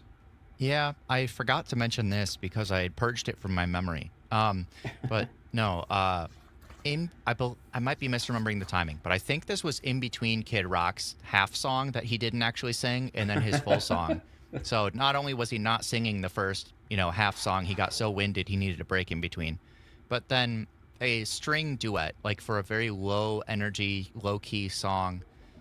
But they were clearly not actually performing the song. Like their hand movements didn't match up at all. And if you've seen a professional cellist play, the guy who was there, it was not convincing for a second. He just looked super dramatic, and he looks like a pirate. The violinist was at least, decent at pretending to play violin, but it also didn't match up with what the music was. I don't think they had ever heard it before. And so there are people who say that halftime show was better, to which I just say, really? Are you kidding? Did you watch it? Did you listen to it? You can say you don't like Bad Bunny for whatever your political reasons are, but if you say that the TPUSA show was better, right, you didn't actually watch it because it was awful. It's just so weird too that they had time to put together a good show, and it wasn't live. They didn't have to deal with that. Like the Super Bowl is a notoriously difficult performance. Like a huge arena like that is hard to hear yourself. Exactly. So, all right, we've got some text here. First of all, I want to say, Ali, if you're still listening, call back. We will get to your call. I'm sorry I missed. We have her on the line now. Oh, we do. Let's put Ali through. Did she wait this whole time? No, she called back in. She called back. Okay, good. Hello, Ali. How are you? I'm doing good. I don't like to interrupt when you're talking to somebody, so that's why I hung up. No, that's great. And I didn't see that Zomer sent me a message that you were on the line, but I just saw it literally 3 minutes ago. So I'm glad you called back. So what's on your mind? Well, I was just going to tell you my favorite pizza toppings. I was hoping you would. Of course. I like it loaded with pepperoni, sausage, green olives, mushrooms, and double extra cheese. Oh, man. That's a pizza. Do you make your own pizza, Ali? I do when I can. Because of my health, I don't always have enough oomph to do that. But yes, I like to. And if I get frozen pizza, I usually get lots of matzah, the one with all the meat, and put my That's a good green olives and mushrooms and more cheese on top of that. So. You put more cheese on. That's so great. Ali, thank you for calling back, and thank you for your... If you're going to have pizza, you might as well have a good one. Go for it, right? Absolutely. Don't cut corners. That's right. That's excellent. No peppers and no onions. Oh, well, we disagree there, but I still consider you a friend. So thank you for the call, Ali. All right. Have a good night. Bye-bye. You too. I love lots of matzah. There's another one, a frozen pizza you can get I like called Home Run Inn. It's a I haven't tavern. had that one. Have you had it? I have not. Oh, you have not? Yeah, it's like a tavern style. It's so good, and but it's right up there with lots of matzah, I think. Jim on the stream says favorite pizza topping, Italian sausage, least favorite artichoke hearts. I don't mind either one of those. I think they actually kind of go together, but I respect Jim's text. Thank you, Jim. Jim also said regarding the halftime show, the staging was awesome, the moving sugar cane, the guys climbing the power poles, the wedding. Were you a little lost on the power poles, Zomers? Yeah, I looked it up, though, and apparently the reason for that is that Puerto Rico's power grid is notoriously unstable and unreliable, and the song that he was singing at that point had lyrics that referenced that. Gotcha. So that's why they were, zapping and the people were falling down and climbing back up. Oh, I didn't see that. I thought maybe it was like a tip of the hat to labor or something, but that makes... I think it's also that, yeah. Yeah, that's great. Thank you, Jim, for the great text. Stacy Sue on the stream says, my favorite topping, pepperoni and thin sliced tomatoes. Also, Beggar's Pizza in Chicago. Pepperoni was to die for. Worst topping, olives and green peppers. I I have not heard of Beggar's Pizza in Chicago. Thank you, Stacy Sue. Where are you at? I don't dig olives on pizza either. I got to be honest. It kind of, I don't know what it is. They're okay. Yeah. Like I said, my only hard no is banana peppers, but I'm not the biggest fan of olives. But I know a lot of people don't like mushrooms, though. I love mushrooms on pizza. Mushrooms are like not offensive in any way. I could totally eat mushrooms. It's like, it's nothing that takes, it's not like a banana pepper or artichoke. They don't have that kind of taste. Keep those texts coming, folks. We are coming back, and when we do, Mr. Mike Siegel, host of TV and podcast fame, will be here.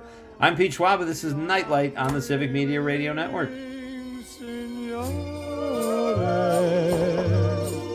Scusa me, but you see, back in old Napoli, that's amore. Amore, that's amore.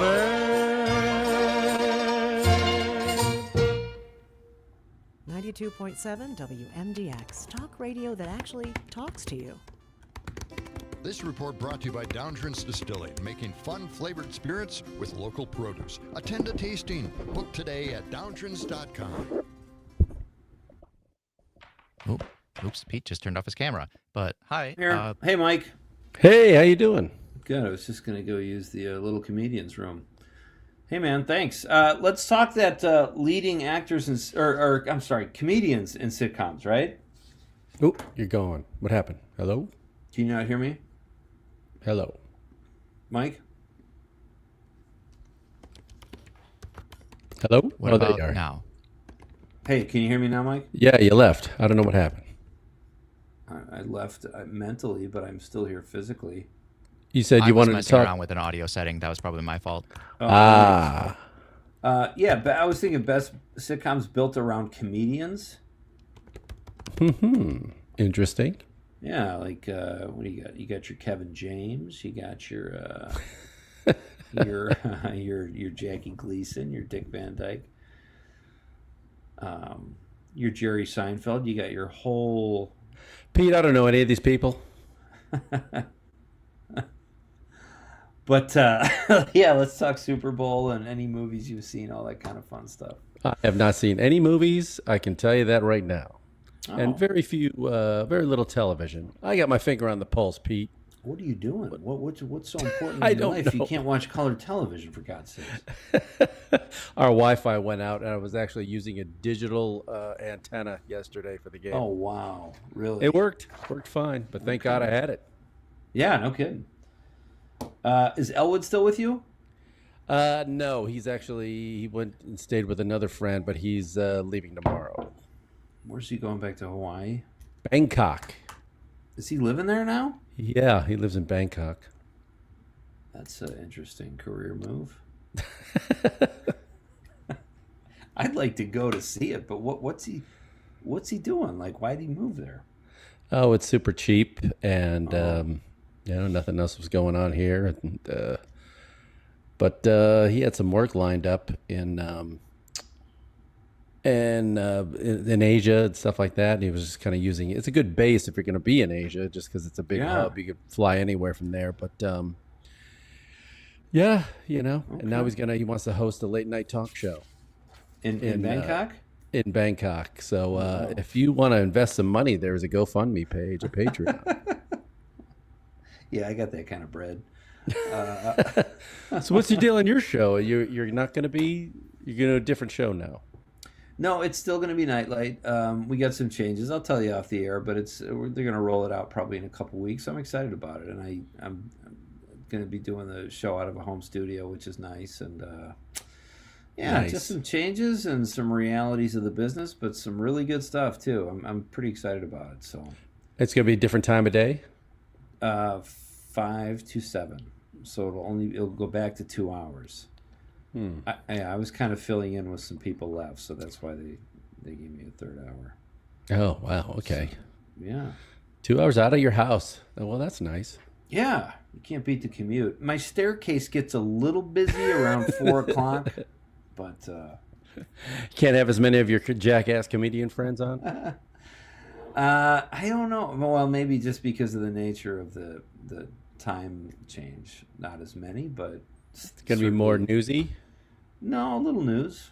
Yeah, a little news, kind of current events, that kind of stuff, but still some entertainment and some, some jackassery.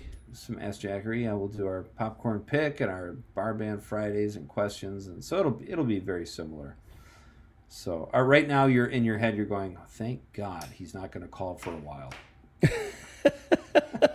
No, come on now. I know, I'm teasing myself. All right, well, we're going to go here in less than a minute, Mike, and let's make radio history. No pressure. Let's do it, yeah. All right. Awesome, buddy.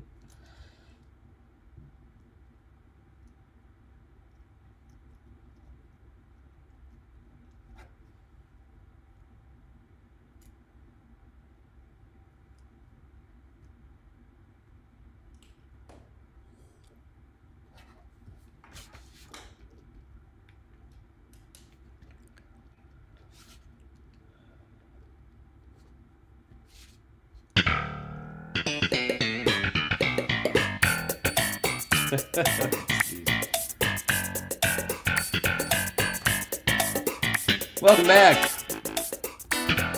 I'm Pete Schwaba. This is Nite Lite. That, of course, is the opening theme to Seinfeld, which got a little crazy. The last, I would say the 9th season, I don't know if they were out of material, but when they would segue between different acts, that music would go on for 2 minutes, and it's really unnerving. That's Aaron Zommers doing the research and pulling up the music. Thank you, Mr. Zommers. So, all right, folks, our question of the night in honor of National Pizza Day is, what is your favorite pizza topping? What is your least favorite pizza topping?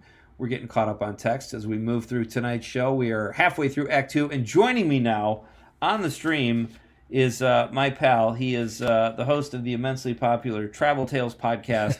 He's a very successful stand-up comedian, and he's hosted shows such as What You Get for the Money and If Walls Could Talk. He joins us now. Mr. Mike Siegel. Hey, buddy. How are you? Hi, Pete. It's great to see you as always. And I didn't know I was here on Pizza Night. This is a great topic. Yeah, I totally agree. And that was actually my first question. First of all, it's still light there. I'm a little envious. Yeah, it is. Yeah, I'm in L.A. And it was a beautiful day, Pete. It was about 75 degrees today. I took a lovely walk. God, and Mike, I don't know what it is there. I don't know if we can continue this interview. Honestly, I just really rubbing it in. No, okay, sorry. All right, so go ahead. So I'm glad you're having a beautiful day, and you got to walk in. Oh, look at that! I did that. Balloons. Was that Zommers? Yes, I'm not doing anything here. I didn't know you had that technical I didn't do anything technology. either. What? That was magical. I don't know. The halftime show was extended. I assume that was Zommers. All right. Yeah. Okay, well, whatever it was serendipitous, and let's make the most of it. I said I wanted to make radio history here, so let's not mess around any further. Mike Siegel is here. So, Mike, do you have a favorite pizza topping? Yes, I do. I am a big fan of the Italian sausage, Pete, as you know, which is very hard to get here. What passes for sausage in California is not what we grew up with in Chicago, and that I miss. The hand-pulled kind of because I worked at a pizza joint, and it was actually sausage that, they tore into pieces and they put it on there. Oh, and here, if you go to one of your bigger chains or something like that, it's the rabbit pellets or whatever. It looks like kibble that they put really on. It's terrible. And I don't remember that. Oh, it was so good. But my least favorite is black olives. I'm not a black olive guy. I'm with you. I don't like any olives on pizza. My wife likes them, Mary, and I don't. The olives I could do without. I got to be honest. And pineapple. It's not as awful as people say, but I don't need it on my pizza. I'm with you, Pete. This is some hot gossip right here. We're passing around back and forth. I break all the big stories here at Nite Lite. It's good to know your thoughts on pizza, Mike, but let's talk Super Bowl. Here's what happened. During the game, I got a text from Mike yesterday. I was watching the game with my parents, who both fell asleep. Rightfully so. It was like a lot of the coaching staff on both of the teams. It wasn't a big party. It was my parents and my sister and my wife. So it was like all of us. There were no kids around like most years. It was very slow. So, my parents' house was like 85 degrees. I had trouble keeping my eyes open, honest to God. This game was so boring.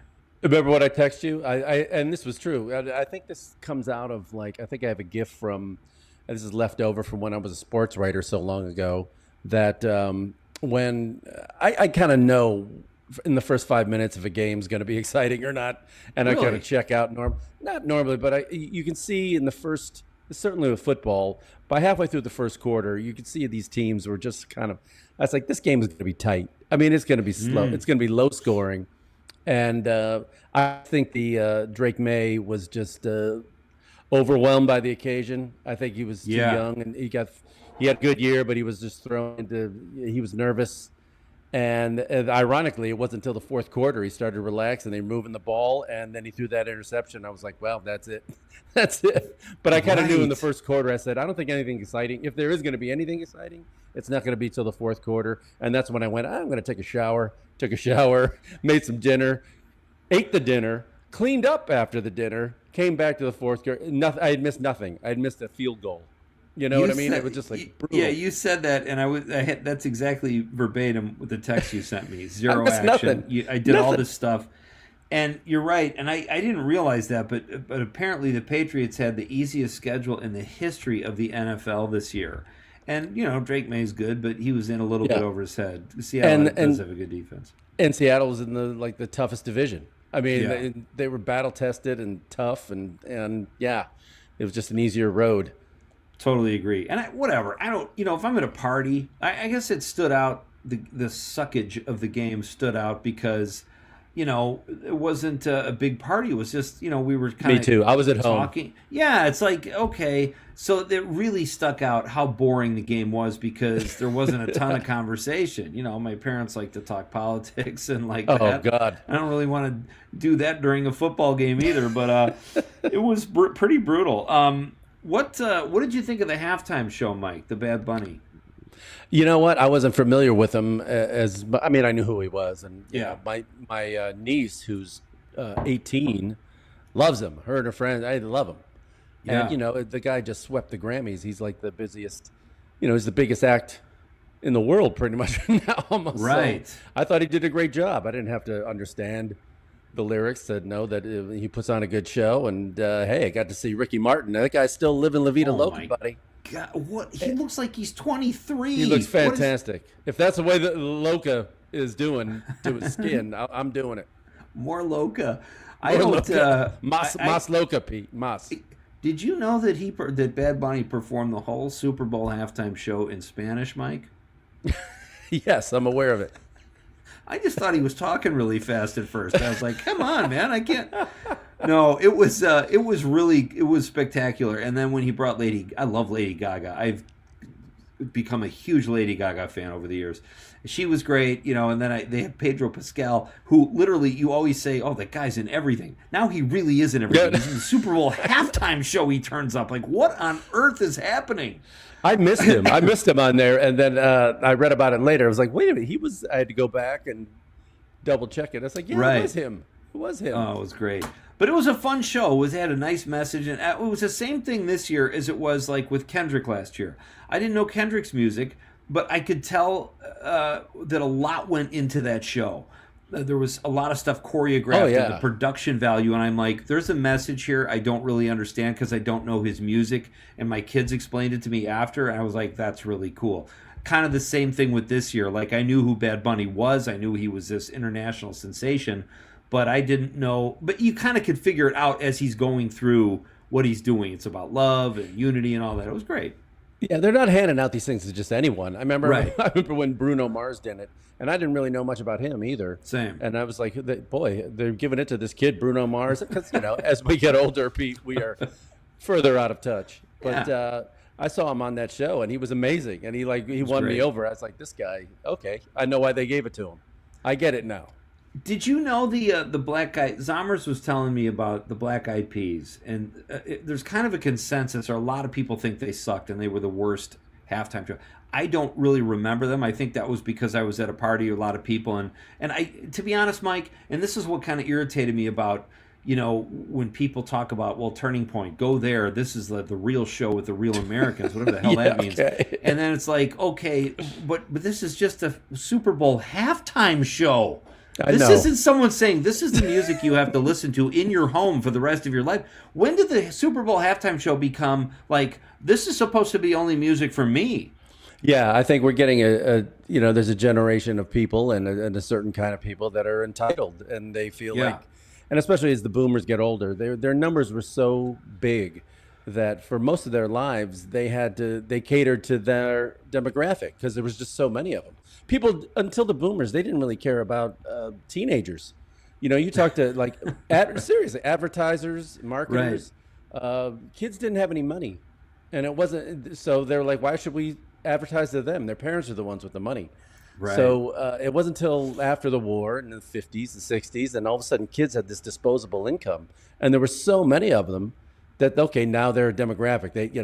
There was no concerts filling football stadiums before the boomers, you know what I mean? Right. Sinatra played theaters. No kidding. Yeah. So when they, until the Beatles, there was like, oh my God, they saw dollar signs. So for their whole lives, they've been kind of mainstream media catered to their tastes. And now that they're old and dying out and they're not cool, and but I think they've lived their whole lives being kind of catered. They were used to like movies and TV and radio, like kind of catering to them and what they want. And now it's not happening anymore. They're like, who's this Bad Bunny? It's like, well, your grandparents were sitting around going, who's this Aerosmith? This Michael Jackson or these Bruce Springsteen. Yeah. I mean, of course. So it's, so they don't want to let go. They don't want to let it go, and they don't want to give it up. And here's the thing I think is interesting, Mike, because I don't historically on Nite Lite, I haven't really gone into politics. This isn't even politics. This is bad entertainment versus good entertainment. This is like, again, not something for me, Bad Bunny necessarily, but just relax, calm down, go make a sandwich, I mean, right, or mute it. Do what you gotta do. There's a million other things to do. People act like there's nothing. It's just kids. Who doesn't complain about like mass media and like kids, young people. You know why? Because they're not on it. They're on TikTok and and YouTube, and they choose their own entertainment. They're not like angry that why wasn't this made for me? It's like, well, there's a billion other things you could do. You could look at your phone. You could do anything. Yeah. So just chill out. It's not for you. They need a new generation to try to watch this thing, and they're not going to put like the Who on there. The Who is 80 now. Yeah. Those guys are 80. The Who doesn't want to see the Who. No, exactly. Mike, I believe the children are our future. Oh, that's good. Write it down, Pete. That's good. Mike Siegel is my guest. He's a very funny stand-up comedian and the host of the Travel Tales podcast. Mike, where have you been recently? You've traveled the world literally, and any exciting travels recently? Recently, I don't know if I've talked to you since I've been to Iceland. That was a big trip I did. Yeah, it was great. I picked up a cruise ship that I was working on there, but I went there a week early with my girlfriend, and we just traveled the island, which is great. I mean, it's really beautiful. It's bring money. Yeah. I could recommend that. I think cheap. I would anyway if I were to travel somewhere. It's not you're right. Bring more of it is what I'm saying. Because it's it's an island, and any kind of island they kind of got you coming or going when it comes to pricing. But it's just more expensive because they get to ship everything in and fly it in or whatever. But it's great. I mean, we saw a volcano go off. It exploded while we were there, and we were worried that it was gonna they're so used to it there. While we were having dinner, she looks over my shoulder, is like through the window, was like, "What is that orange glow over there?" I go, "What? That wasn't there earlier." And then we asked the waiter, it's like, "Sir, what's that over there?" He just looked at it and went, "Oh yeah, the volcano went off." What? He goes, "Yeah, you guys need anything to drink?" Or yes. How about everything? What? I don't know. Should we run everything? I want everything to drink. What is it? They were just like, "Yeah, this is a small one." I was like, "A small one? All right." But you could go out and watch it, the lava come out. You could watch it, erupt. That is so cool. People were running out to their cars. We've got music. We're coming right back with Mike Siegel. This is Pete Schwaba and Nite Lite on the Civic Media Radio Network.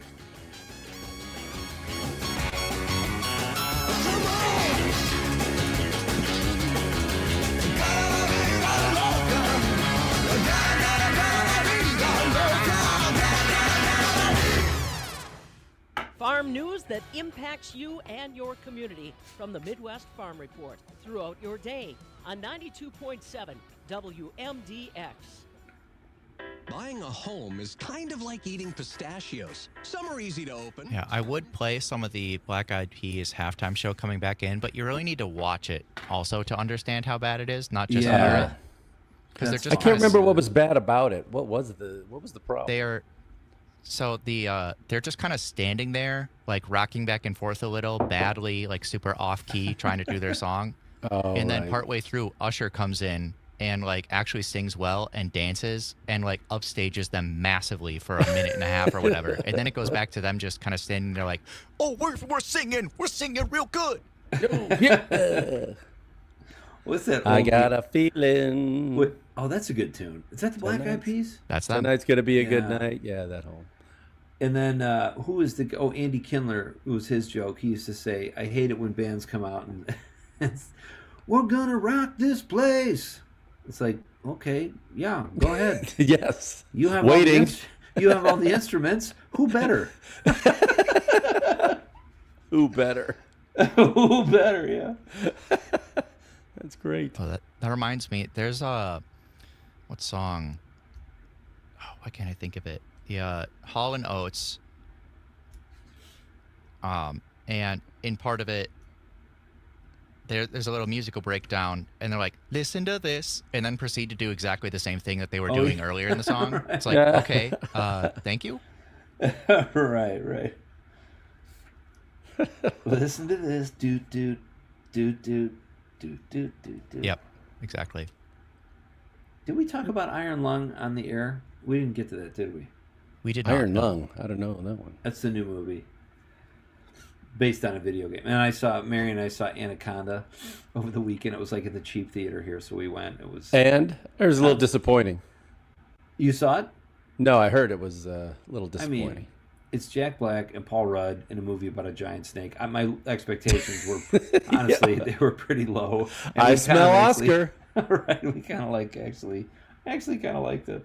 Okay, I don't mind some dumb silliness. I mean, I'm all for that. But, yeah, but sometimes I heard it. Maybe they didn't. Who was talking about it? Like the theme, they couldn't tell. It's like, is this straight up parody? Is it all comedy? Is it like for kids? They couldn't really get a beat on it. No, that's a good point. Yeah. 30 seconds. 30 seconds. What's the temperature there, Pete? In a row. I think it got up to like 35 today. It's been brutal though. It's been a horrible winter. Oh, that sucks. Mary's like begging to go back to LA. I'm like, how would that ever happen? Like, yeah, that's not going to happen unless you got to, be your son's roommate. You think that's exactly. going to happen? So I'm right. Is he in Milwaukee? He is. He's blowing up on TikTok, Mike. Good for him. Yeah. That's a good song. Well.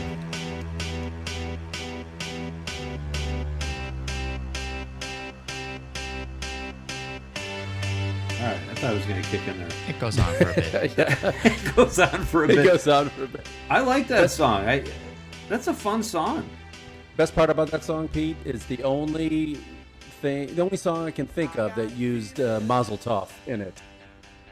They do say Mazel Tov. Can you think of any song, any popular song that uses Mazel Tov in a lyric? Not a song from that, I can't. Mazel Tov. Yeah, you're right. They do. Right? Yeah. I defy you, Pete. Listen. I'm not a braggart, and I don't. This is like one of those games you play in the car. Name me one song, excluding any bar mitzvah you've ever been to. Mike Siegel is here, folks. He is the host of the Travel Tales podcast. He's been all over the world. He has great stories and great guests. I highly recommend checking out the Travel Tales podcast. He's also a very funny stand-up comedian. Mike, I want to ask you about have you been watching the Olympics? No, I did catch a little bit of. I like to see the curling. I'm all about the curling, Pete. Shuffleboard on ice with rocks and broomsticks. I missed it the other night, so I just kind of swept up around the house, and it was.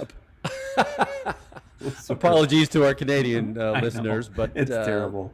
look, it's a lot of sports are silly but I'm sure if you're doing, I know there's a skill to it. I know it seems like something you can play into your old age. So what the hell? I'm all for it. Is it any worse than they got cornhole on TV? So what am I gonna, Yeah, but it's not an Olympic sport yet. Right, correct. But that's how I feel about curling. Like they must have like okayed this, the Olympic Committee, or maybe going back to Greece. Like, we need sports. We need a couple extra sports. We're a little low. Hey, who's that guy with the broom over there? Yeah, right.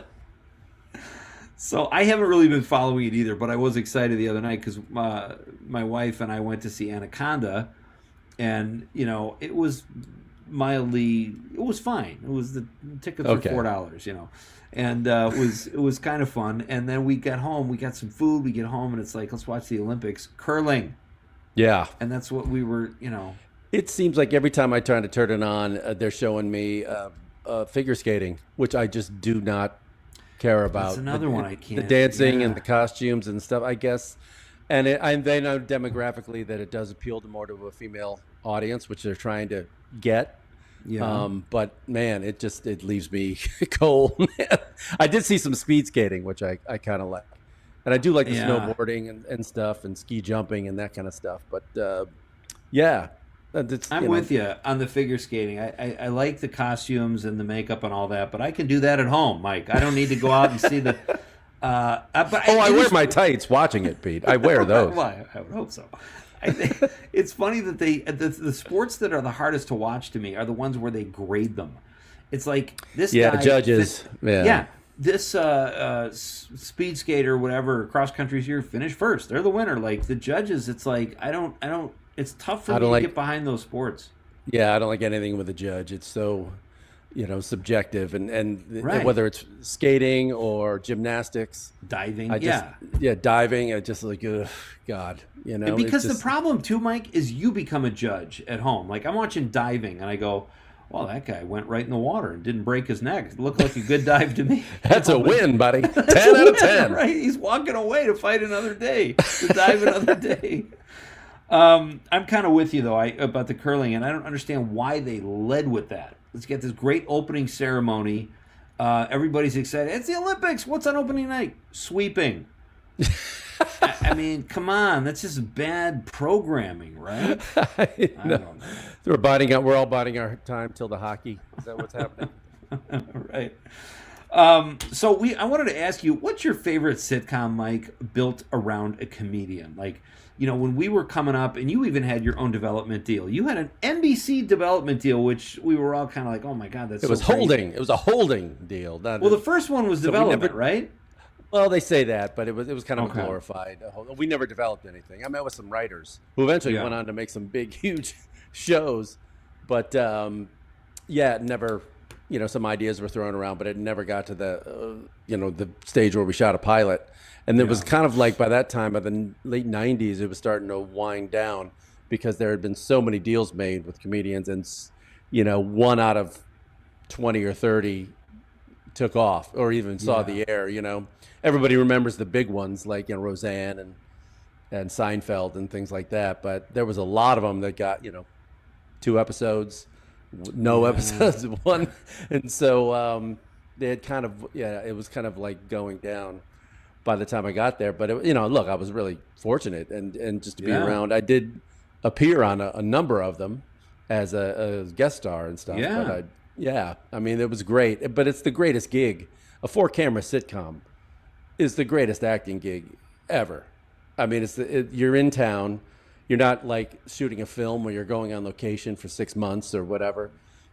So that's why a lot of stars who have just had a baby and want to be in town, and they're like, you know what? I think I will do a TV sitcom. doesn't seem so bad. Yeah, it's like Monday through Friday, 9 to 5.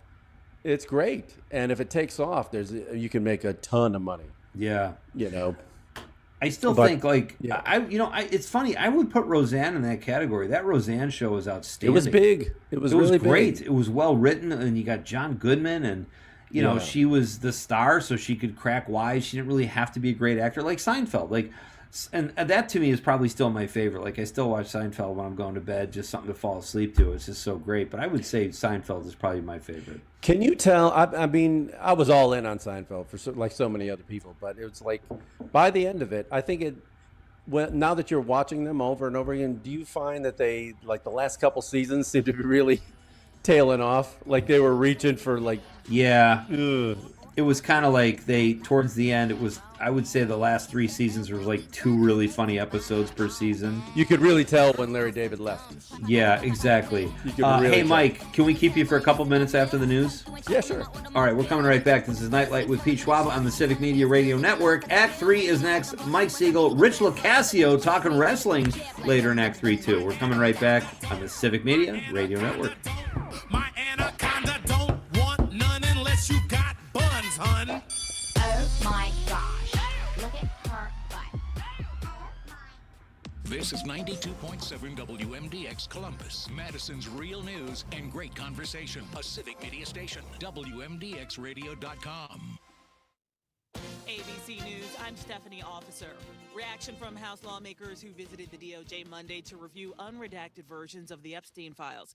Kentucky GOP Congressman Thomas Massey. The user interface is a little clunky at first, but what I saw that bothered me were the names of at least 6 men that have been redacted that are likely incriminated by their inclusion in these files. Audio and video of last December's deadly Brown University shooting was released today. It includes redacted body cam video from police officers responding to the scene and the calls being made requesting more help. The video shows a chaotic picture where at times officers were unaware if the shooter was even still in the building. 2 students died in that attack, 9 others were hurt. The shooter later took his own life. Here's the voice of an unidentified officer. Shut down all traffic on Hope and Brook. In the front and the back of this building, we need to shut traffic down. This is ABC News. Perhaps football fans have had time to think about which commercial stood out the most last night. Why do companies like Pepsi, stealing Coke's popular polar bear from years ago, pay in excess of $8 million for 30 seconds of airtime during the Super Bowl? Supply and demand. The Super Bowl is one of the few times that 100 million of us, a third of the country, are watching something all at the same time.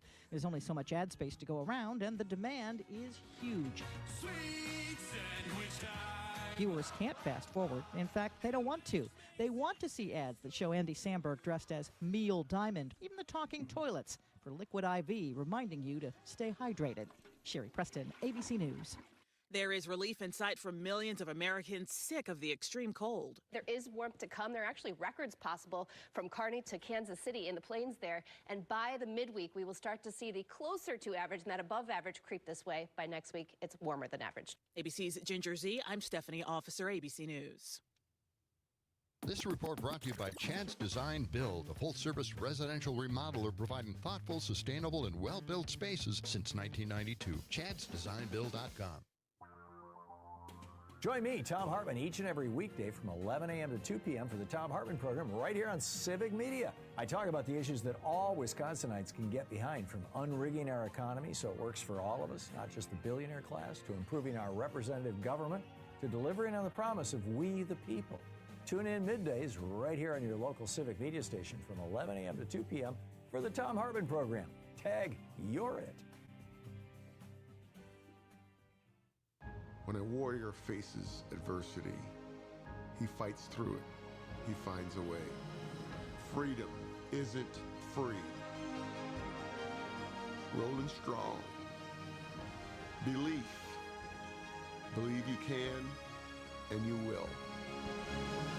Wheelchairs for Warriors provides mobility solutions to veterans and first responders injured in the line of duty. Join the mission and visit wheelchairsforwarriors.org. The Bucks take on the Magic. Hi, I'm Mike Clemens with sports. The Bucks in Florida tonight against the Orlando Magic. Milwaukee looking to extend a 3-game winning streak after beating the Pacers Friday night. Baseball, the Brewers confirmed they've made a trade sending 3 players to the Red Sox, including Caleb Durbin, Andrew Monasterio. In return, they pick up 3, a pair of left-handed pitchers, Kyle Harrison, Shane Drowan. NFL, the Seahawks defense dominated as Seattle beat the Patriots 29-13 in Super Bowl 60. A rough night for the Patriots quarterback, Drake May. Yeah, it's hurt. No doubt. It definitely hurts. It's been a long ride. They played better than us tonight. Seattle's Jackson Smith-Njigba sang the praise of their quarterback, Sam Darnold, after the game. Sam Darnold, he's a beast. He's everything that you want in a quarterback and a leader. You know, he led his troops today like he's been doing all season. He's a world champ, and that's something you can't take from him, man. That's Seahawks receiver Jackson Smith-Njigba. From Super Bowl 60, I'm Mike Clemens. This report brought to you by Serenity Pet Spa, with award-winning dog grooming where every pup is treated with love, care, and patience. 3 locations around Madison. SerenityPetSpaMadison.com. I'm meteorologist Mace Michaels. Mostly cloudy tonight, low upper 20s to around 30. Partly sunny and mild again tomorrow, high in the upper 30s. On Wednesday, a mixture of sunshine and clouds, highs mid-30s to 40. The mild temps stick around through the rest of the work week and into the upcoming weekend. Currently 35 degrees. Finding support for my child with ADHD felt overwhelming. I didn't know which direction to take, but Understood.org's resources helped guide me. Now I have the tools I need to keep us moving forward. Visit u.org/yourpath today. Hey there, Wisconsin. Tom Hartman here. Democracy is not a spectator sport, so join me each and every weekday right here on Civic Media for the Tom Hartman program from 11 a.m. to 2 p.m. Covering the news of the day and sharing ways for you to get off the sidelines and get active in your community, because change starts with you. Get involved and tune in to the Tom Hartman program Monday through Friday from 11 a.m. to 2 p.m. right here. I just scrolled through a list of the Super Bowl ads, and I totally forgot about the Svedka robot one. That was awful. I don't even remember that one. I remember the one where they were all at the Dunkin' Donuts. Protecting Mother Earth. That was also Man, it just seemed like, you know how every year there's some new thing that, like, every other commercial is. This year was AI. Man, Yeah. it was like, Right, this is the 15 year seconds. of AI. And like Terrible. one year it was crypto. Every other one was crypto. Right. You know, and now No, it's, for it's sure. AI. Viagra, that was a big one. I used the. Broadcasting live statewide from the Civic Media Studios in Green Bay. This is Nite Lite with Pete Schwaba, your inside source on everything entertainment from Wisconsin to Hollywood.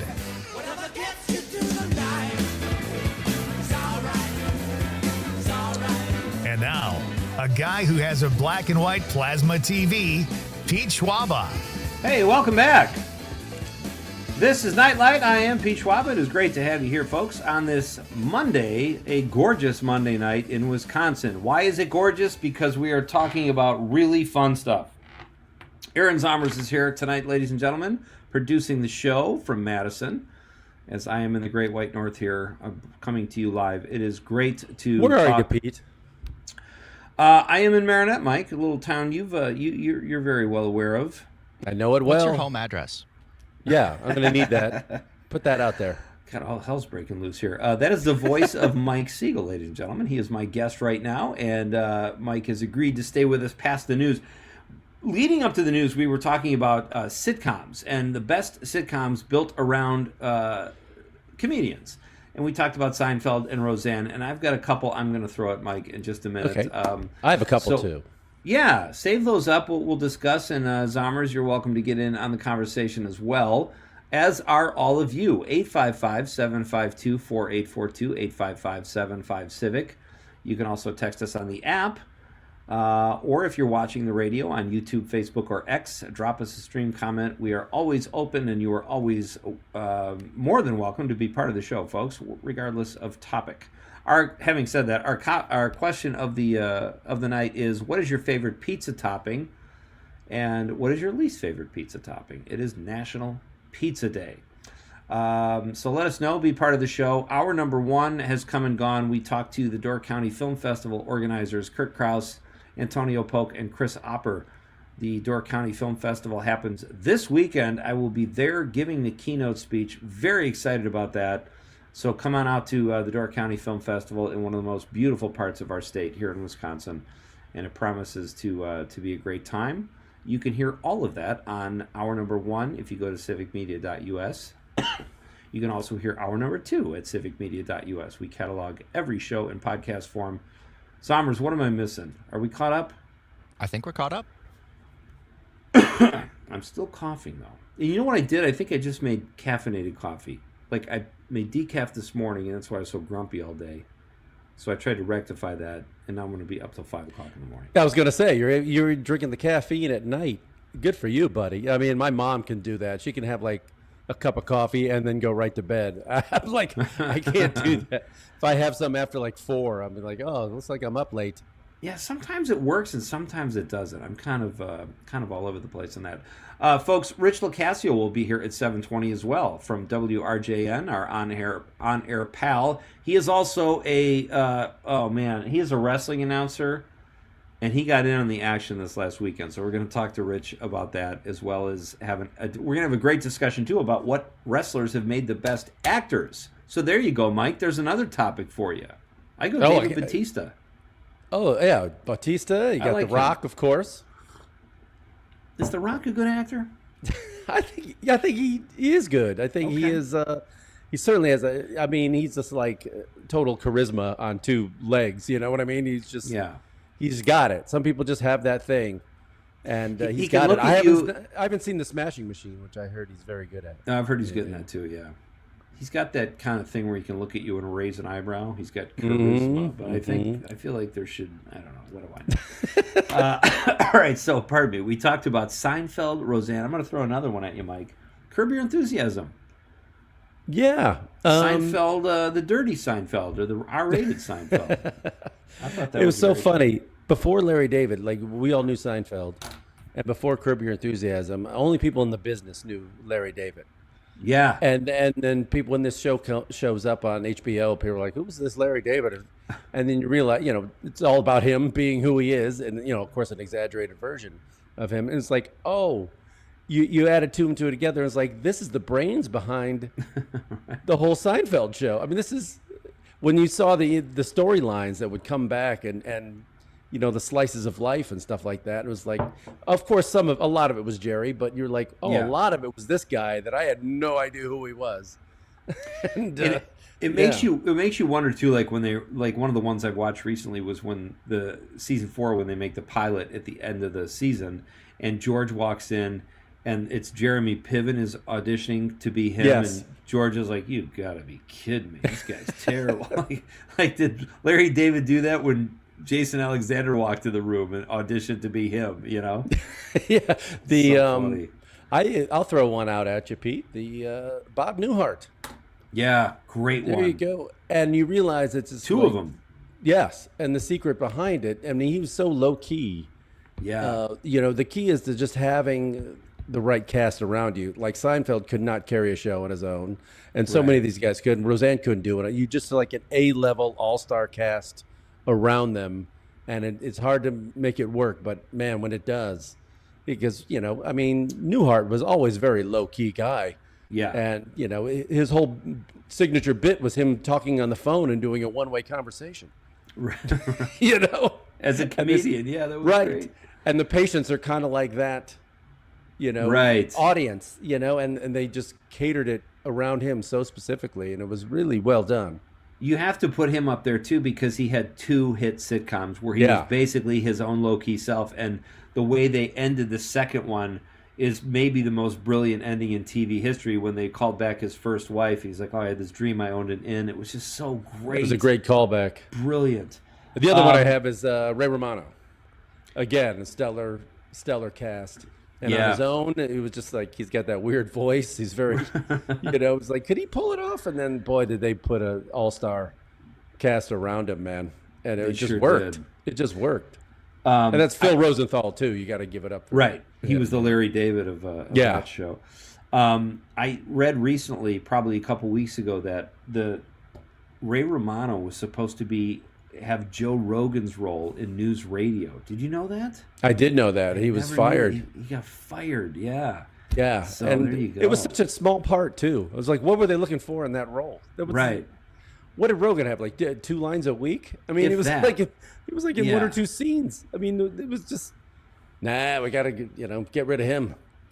And then the other famously firing one was, who was it from Friends? Phoebe from Friends? Lisa Kudrow.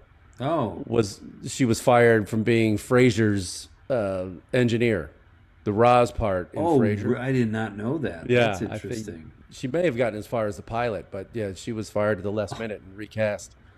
And then she did okay. Brutal. Yeah, but if she had gotten, she wouldn't have gotten Friends if she had gotten, the other one. So she made a lot more money at Friends. Yeah. Oh yeah, for sure. Here's my last one for you, Mike. Larry Sanders, Gary Shandling, the Larry Sanders Show. Brilliant, outstanding, brilliant. Have you gone back? Have you done a deep dive? Yeah, I have 4 or 5 go-to episodes that I go to periodically. The one where the Hanker-Sizer. And the one where Artie gets caught in bad traffic and they don't want to tell Larry the producer's not there. Right. And the one where Jeremy Piven, it's Larry's birthday and they're all trying to figure out what to get Larry to kiss up to him. I mean, there's some brilliant. It's some of the best TV ever. Ever. Yeah. And the best cast. And it's really incredible. But I'd love to go back and just for Rip Torn alone. Yeah. Oh my God. Absolutely. Have a salty dog. I think I told you when I was at Century City once at a movie, and I walked into the restroom, and at the urinal was Jeffrey Tambor, and so I sidled up next to him, and there's a lot of other urinals available, but I wanted to stand next to him, and it was so hard not to go, hey now. I didn't, but oh man, was it tough not to do that. He was so good. Everybody was so good. Yeah, and the only thing that's changed about it, but I mean, yes, the business has totally changed, and those late night shows are not what they used to be. But good writing is good writing. Absolutely. That lasts. Good joke Agreed. is a good joke. Mike, this was fun as always, my friend. Thank you so much. Enjoy that sunshine and warm weather, and think about your old pal Petey. And let's do, Pete. Let's do it again soon. And you're always welcome to come out. Oh, really? Okay, Yes. I'll see you this weekend. Okay. Done and done. And your girlfriend's like, what did you say to him? He's coming now? Okay. Thank you, buddy. Much Thanks, appreciated, Pete. Mike. Good to see All you. right. Mike Siegel, folks, check out the Travel Tales podcast. Truly one of the best ones out there, and Mike does a great job. So let's get caught up on some text here. How behind am I, Aaron? Not very. Not very? Okay. We've got Carol from Madison in the 608, and this is, I should have read this from Mike, or Pete. Either 4 or 8 years ago, the curling team from McFarland, Wisconsin, just outside of Madison, took gold in the Olympics. I remember that. Now she tells I do too. me. That was impressive. That was impressive. Hey, a gold medal is a gold medal, right? I mean, whether it's a sport I'm really into or not, I have nothing but respect for someone who brings home a gold medal.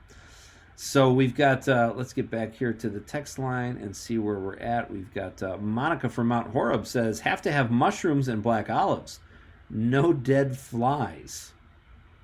What's that mean? I should hope there are no dead flies on anybody's I thought that was kind of pizza. understood. Yeah. She continues, I think one time there was a dead fly in the box when it got closed up. It wound up on my pie. Speaking of flies, seems too much of a coincidence that Conrad bailed after Flygate, what I'm calling your zipper breaking incident. Wow, that's very clever, Monica. Thank you. Zommers, watch out for Schwaba's wardrobe malfunctions. That was really weird. I did speak openly about that on the show, Zommers. I think we sent that to you for promo because it was just me being forthcoming and saying, you know what, I'm doing the show with my fly open. It was one of those nights. And the show must go on. What am I supposed to do, right? But Monica has a great memory. Thank you for that. Thank you for the text, Monica. Where else? What do we have here? We've got Tom in Hartford says, I like the halftime show. Also, the game was one of the better games I have seen for a Super Bowl. Wow, I'm going to Tom. have to disagree with you there. Yes. You could certainly argue the halftime show was because it was the most viewed ever, so people obviously didn't turn it off, but the game, I would disagree with you on, but I appreciate the text. AJ from Madison in the 608 says, jalapeno, black olives, and pepperoni.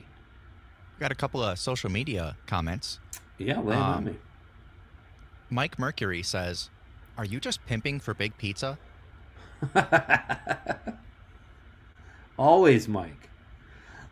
Scott in the 608 says, hey, Pete, onion goes great with garlic. Onion goes great with pineapple. Onions is a great topping. And FYI, a great guest would be Paul Grimstad of Manitowoc, Wisconsin. Paul's a UW grad and UW-Madison grad, and he appears in the Marty Supreme movie and in the movie in the battle movie with all the awards, one battle after another. You're from Manitowoc, Summers. Is that something? I sure am. Maybe I can get the hookup. Yeah. Hook a brother up, man. Thank you for the text. Appreciate that, Scott. Monica also says, did I read that? I already read that, yeah. John says, garbage pizza. This is John from Oshkosh. More toppings, the better. Yeah. Because at some point, it just becomes a big mess, and it's still going to taste good. Oh, yeah, it's pizza. absolutely. Yeah. I feel like you either got to go with a ton of toppings or very minimal.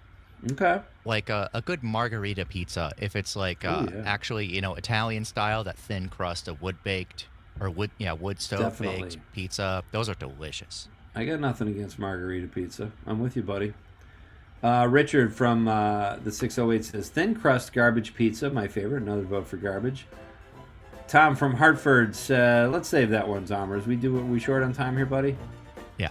All right, we're coming right back. Rich Locascio's up next, folks. This is Pete Schwaba and Nite Lite, wrestling talk, and more of your texts coming up next on the Civic Media Radio Network.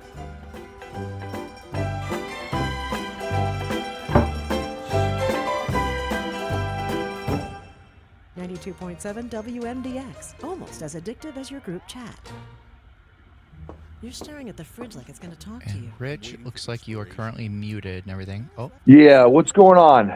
Hey, buddy, how are you? Oh, man, I'm still tired from Saturday. You saw the footage. I did. I have questions. I'm excited. I bet you do. And when we come back, Rich, I'm going to read just a few texts because I got to get caught up, and then we'll jam. All right? Yeah, all good. All good. Awesome. How are things at RJN? I mean, all things considered with the changes and whatnot, I mean, it's, you know what, I'm confident that we're going to turn the ship around as a whole. Yeah, I hope so. So, I mean, all of us are determined to do it. Like, we got 3 salespeople, myself being one of them. We got Steve and Tiffany. And, we're already out there pounding the pavement. I made probably like 50 phone calls today. Nice. So, we got to get it done. Give me 1 second. You got it. I'll be right back.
Welcome back. Like a dog down on the car.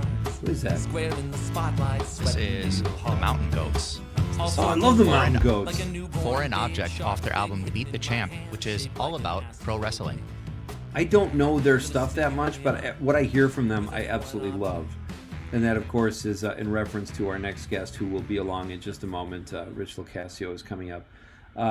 Let's get caught up on a couple more texts here. Zommers, Tom from the 262 says, gotta have pepperoni, extra cheese, mushrooms is good, a small amount of cooked onion, prefer thin crust. I like to buy pizza from Crossroads 2 in St. Martin's, which is near Hales Corners. When I get the pizza home, I put butter on, I put butter on each slice, let it melt, then a little cracked pepper and a small amount of sea salt. The best, try it, you will be amazed. Wow, Tom from Hartford. Seems Earning like you've his got it money. down to a science. That's fantastic. He says worst is anchovies and maybe pineapple. Okay, I'm kind of with you there, Tom. Thank you for the suggestion, though. Cheryl in the 715 says pizza choice, chicken, pepperoni, and pineapple, but with barbecue sauce, not pizza sauce. I like that, too. That can be very good at times. Like the station show at any time of day. Well, thank you very much, Cheryl. Nice to hear that. Thank you for listening, and thank you for your text. Let's see, where are we at here? Let's try to get a couple more in here before we bring Rich in. Carol, we read that one. Are we caught up, Summers?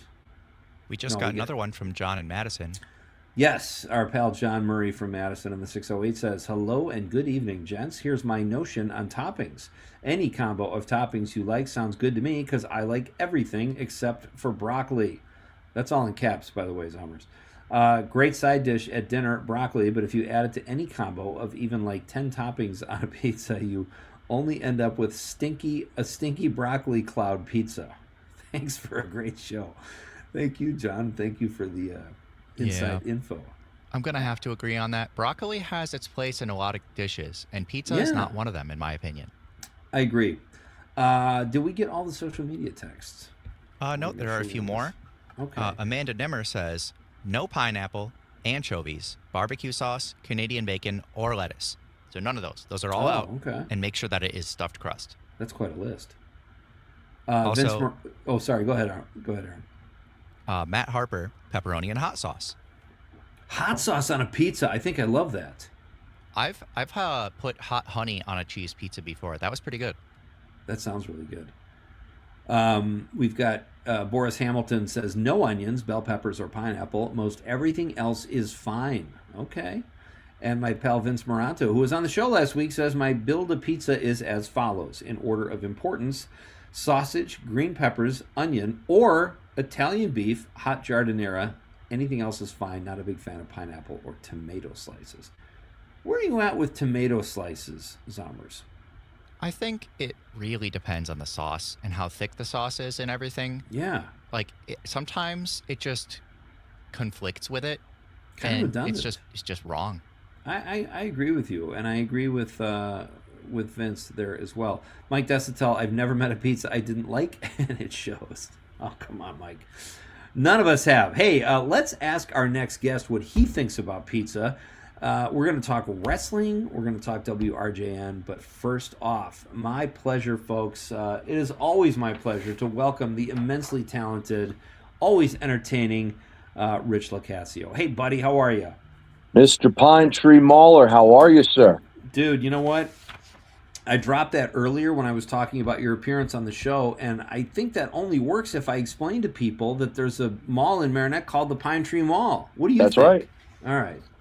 It sounds cool on its own. I'm just saying. It does. Like, it's out of context completely. It totally works. And, like, it instills fear, and that's the important thing, right? Exactly. Hey, you're a Jersey boy, right? Yes, sir. All right. How do you like your pizza, Rich? Oh, I'm glad that you asked me that question, Pete. So, my go-to, and I have to tell you, it's almost impossible to find out here in Wisconsin, but it's something that screams Wisconsin because it's all about cheese. Have you ever heard of white pizza? Is that with, like, garlic sauce? You can do garlic sauce. There's so many different iterations of white pizza, but the most important thing is mozzarella, ricotta, and you put some fresh vegetables on there, some garlic, some olive oil drizzle. It is amazing. Oh, wow.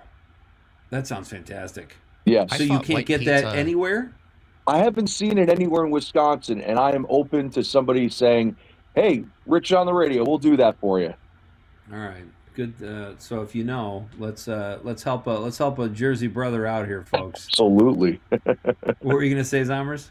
I thought that white pizza was just like Jack's Cheese or whatever the cheapest frozen cheese pizza you have. Forget about it.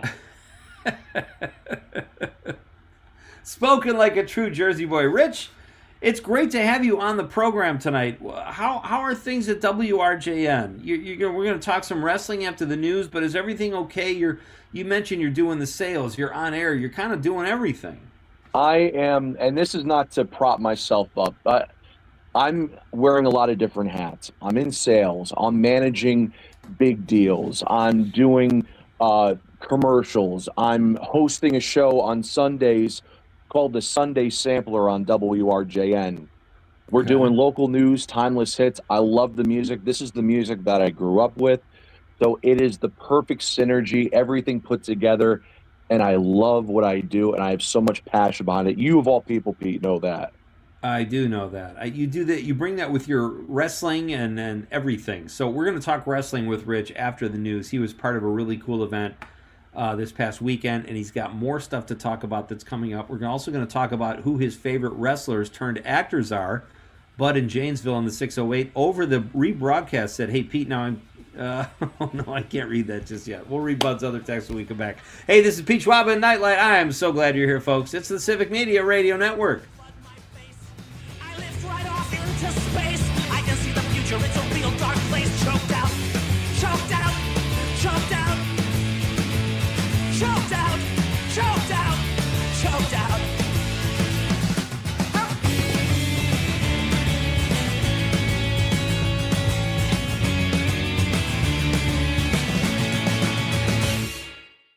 Talk radio for people who mute their TVs. 92.7 WMDX. This report brought to you by Downdren's Distilling, a destination craft distillery focused on creating unique spirits. Online at downdrens.com or visit the tasting room in Cottage Grove. ABC News, I'm Stephanie Officer. Reaction from House lawmakers who visited the DOJ Monday to review unredacted versions of the Epstein files.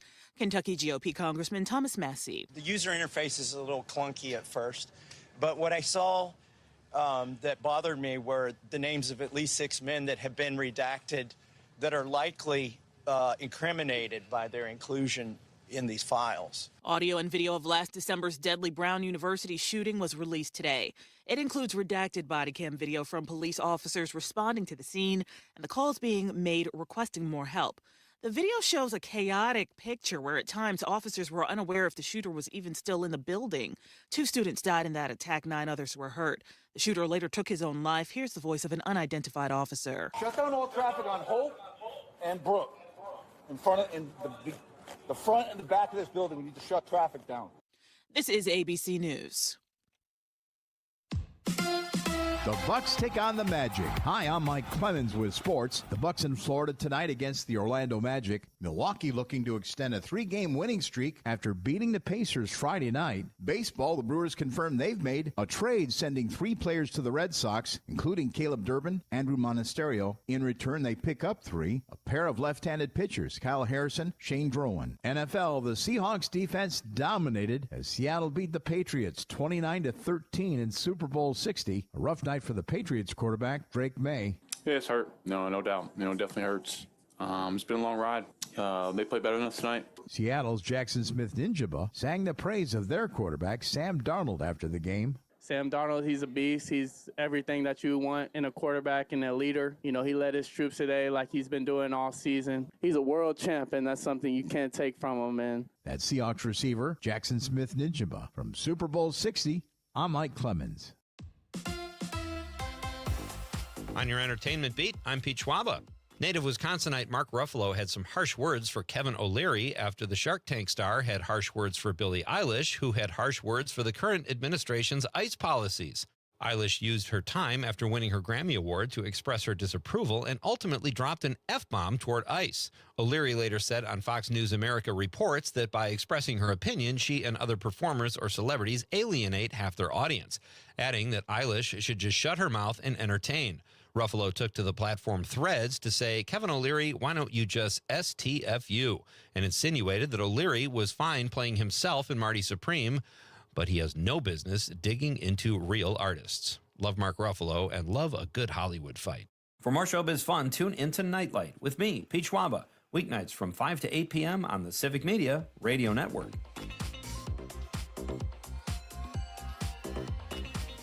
This report brought to you by Sugar River Pizza, your catering expert. Host your party in their gorgeous Sun Prairie location or a venue of your choice. SugarRiverPizza.com. I'm meteorologist Mace Michaels. Mostly cloudy tonight, low upper 20s to around 30. Partly sunny and mild again tomorrow, high in the upper 30s. On Wednesday, a mixture of sunshine and clouds, highs mid-30s to 40. The mild temps stick around through the rest of the work week and into the upcoming weekend. Currently 35 degrees. Would you like to contact Congress and let them know your views about issues that are important to you? Leave a message for your U.S. representative or your senator by calling the Capitol Switchboard at 202-224-3121. Phone lines are open from 9 a.m. to 5 p.m. Eastern Standard Time. Standard phone rates may apply. To send an email, go to senate.gov or house.gov for more information. A public service message from the Civic Media Radio Network. I'm Rick Smith, host of The Rick Smith Show. If you're looking for honest talk, real stories, and straight-up news that matters to you, tune in to The Rick Smith Show. We're digging into the issues that affect your job, your family, your future. Join me weeknights.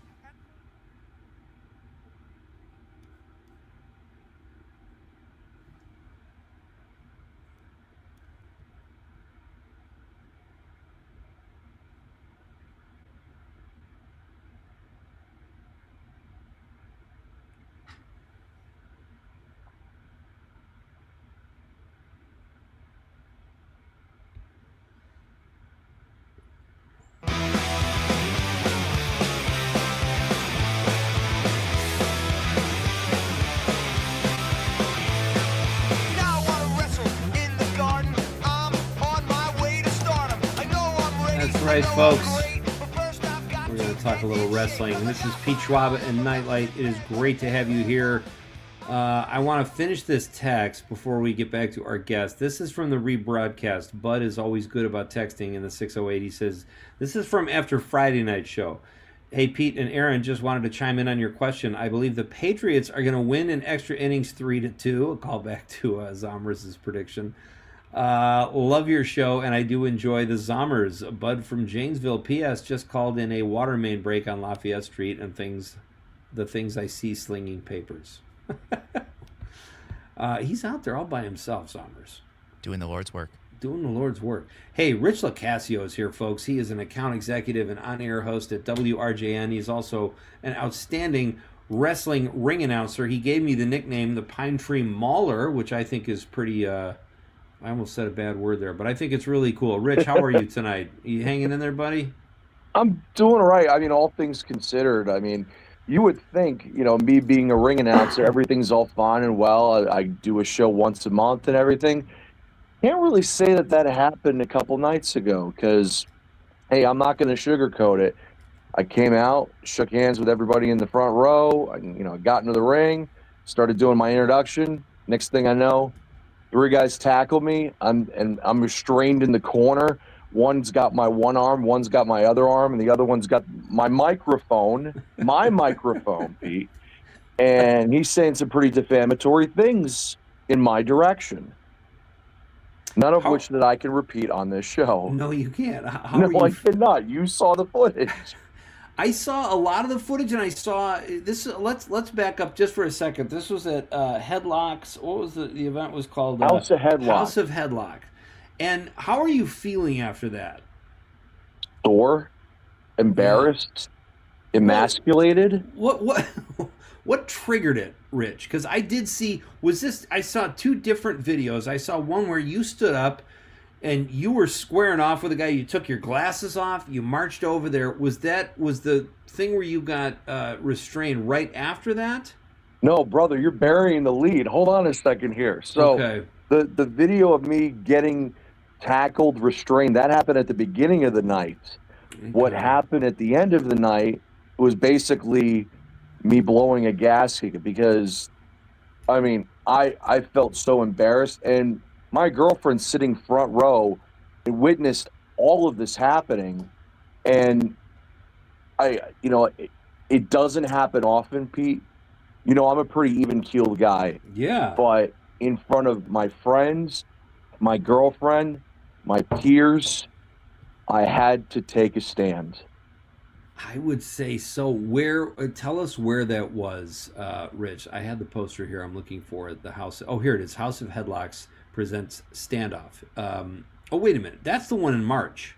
Yeah, that's the 3rd anniversary show coming up Saturday, March 7th. So House of Headlocks is a wrestling training school in Butler, Wisconsin. And what we do is, for people that are interested in getting into the business, we teach them everything that they need to know.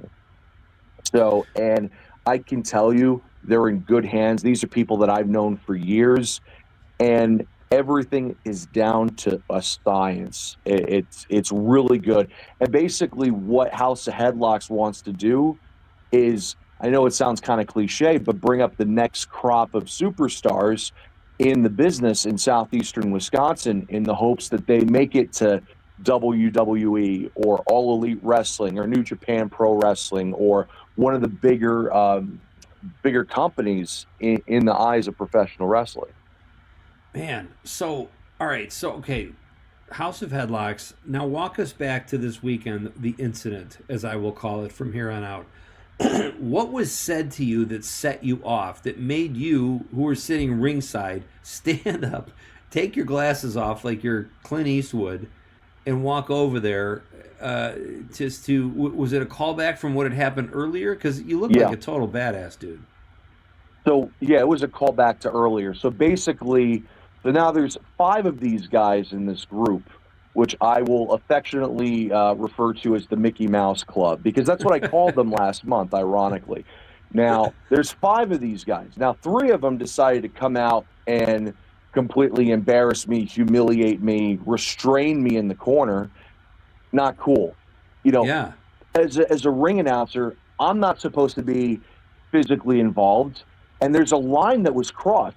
These guys should know you're not supposed to put your hands on the ring announcer. They crossed the line.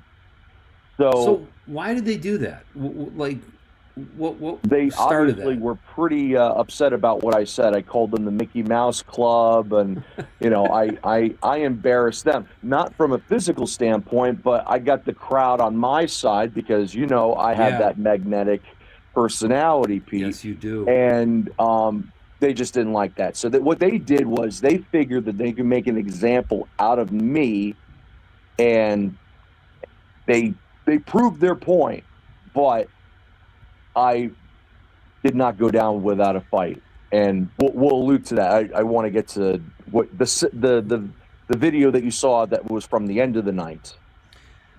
Yeah, the videos. I had trouble playing one of them because of a TikTok thing. Even though I have TikTok, it kept pushing me to the App Store. It was very confusing. But this all took place February 7th. How, I thought at one point you were on the show, Rich, and you said you didn't really do a ton of wrestling. I'm just amazed, that you got in the middle of that as an announcer. Yeah. Anyway. So to go to what you were saying before, as far as, so you got these 5 Mickey Mouse Club guys in the ring, they're standing their ground like, hey, we run everything here. The actual promoter comes out from the back and says, listen, this ain't cool. So here's what's going to happen. On Saturday, March 7th, we're going to have a 5-on-5 match, and it's going to be what he calls Mustafa rules, which, I don't even know what that is. So, but I tell you what, I'm very intrigued. So 3 guys representing House of Headlocks came out and said, you know what? I want to be on the side of House of Headlocks and forget the Mickey Mouse guys. So they're looking for 2 more guys. Like, okay, so the promoter's like, okay, so who's going to step up? Who wants to join us? And all of a sudden you hear me say, hang on a second. And then that's when I blew a gasket. I stood up, I took my glasses off, and the crowd just went nuts. And I start walking over to the ring, and I grab a steel chair. Oh, that's right. You look like you're going to throw the chair and go full Bobby Knight on them. So I've coined this term, and I'm about to use it right now. Long time ago, Pete, I dispensed what is called Jersey justice. I almost had to make a call back there, and it's not necessarily something that I'm proud of, but the fact of the matter is, I got to stand up for myself, and especially in front of my girlfriend, in front of my friends and my peers, I'm absolutely going to do that. It's like a switch going off. The switch was flipped, and there I am. Dude, I know that wrestling has this reputation. It's this, it's that, it's not real, whatever. Your expression and the look you had on your face was real. And it's not, even if you know, I mean, I just know you, and I was blown away. I'm like, he is really ticked off right now. Or you're a great actor, Rich. So I'm going to give you a slight peek behind the curtain here, Pete. Okay. So as I'm walking over to the promoter, he's dead thinking like, okay, Rich, are you about to lend your services? Do you want to be the fourth guy in this team? I didn't answer that question, but here I am, you know, fuming, holding a steel chair. My girlfriend's sitting in the front row, and all I say to her is, I love you. I'm sorry. She didn't know that this was going to happen. So the reaction that you hear from her is 100% genuine. Oh, it's so great. That's so great, dude. Rich LoCascio is my guest. He is an account executive and on-air host at WRJN, one of our Civic Media brothers here. And he is also a very talented and very busy ring announcer who got thrown into the fray last weekend. Now tell us what's going to happen on March 7th. It's this House of Headlocks. It's the same organization. Yes, sir. Is there going to be retribution? Is there going to be follow-up? What? Walk us through that. And where can people see it if they want to go? So what they got to do is they got to go the House of Headlocks Facebook page, ticketsource.com/HOH, Saturday, March 7th. The name of the show is called Standoff. It is the 3-year anniversary show for House of Headlocks. The main event will be a 5-on-5 match. Whoa. Team House of Headlocks versus, I will actually call them what they are referred to as the Dark Match Mafia. Those are the guys that jumped me at the beginning of the show on Saturday night. So what I've been telling people on social media, people that I've been showing this video to, you included, Pete, is the fact that on Saturday, March 7th, one way or another, I will have my vengeance. That is Rich LoCascio doing his best Maximus, I think. So what does that mean, Rich? I mean, you're the announcer. Are you going to go in there and start kicking ass and taking names? Like, are you worried that these guys are going to bury you? At this point, you know what? All bets are off. Okay. And a good strategist never reveals his game plan before the day of the battle. All right, very well said. Well, I wish you luck, and I hope you come back and tell us how it went. I'm a little frightened for you as your friend. You're a big guy. That. I'm sure you don't back down from anybody, but like, you're the announcer. You know, I mean, you're a little out of your wheelhouse here, but I think that's pretty admirable too. I'm gonna be getting in the gym over the next few weeks, Pete, and you know what? It's lit a fire in me that I didn't think existed anymore. Listen, I took martial arts for years, Rich, and I don't remember any of it. I'm happy to help you out if I can. Hey, tell us what's going on with WrestleMania 42 in April. This is a big event. Is this coming to Wisconsin? No. Okay. I wish. I mean, I would love if WrestleMania came to like American Family Field or, you know, or they have it at Camp Randall or something like that. That would be spectacular. But WrestleMania 42 is going back to Allegiant Stadium in Las Vegas. And the Royal Rumble just happened recently. And the build-up now, it's really interesting. I mean, we don't know all the ins and outs because we're over 2 months away from WrestleMania. But the one match that they've already started building is Roman Reigns, who I know you remember Roman Reigns from WrestleMania 40, versus CM Punk, who is the current World Heavyweight Champion. So these two guys have 16 years of history as far as the business is concerned. And there's two massive egos. I'll put it like that. Two massive egos. When you have two alpha rams coming together, anything can happen. Yeah, that's a great point. All right, so before we let you go, Rich, how are we doing on time, Aaron? 40 seconds. I hear music. Okay, we're coming right back. We'll have a few more minutes with my pal Rich LoCascio, who is joining us over the stream from beautiful southeast Wisconsin. And I'm going to ask you, Rich, who your favorite actor wrestler is. We'll do that when we come back. AZ can weigh in, and I'll weigh in as well. AZ's got my back. That's how we'll wrap up this show tonight, folks. This has been fun. We'll also read your texts. This is Pete Schwaba and Nite Lite on the Civic Media Radio Network. Sing the song, join the jamboree.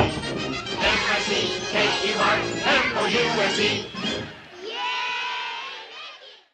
Not just headlines, insight. Not just noise, conversation. 92.7 WMDX is your home for real news and great conversation in Madison.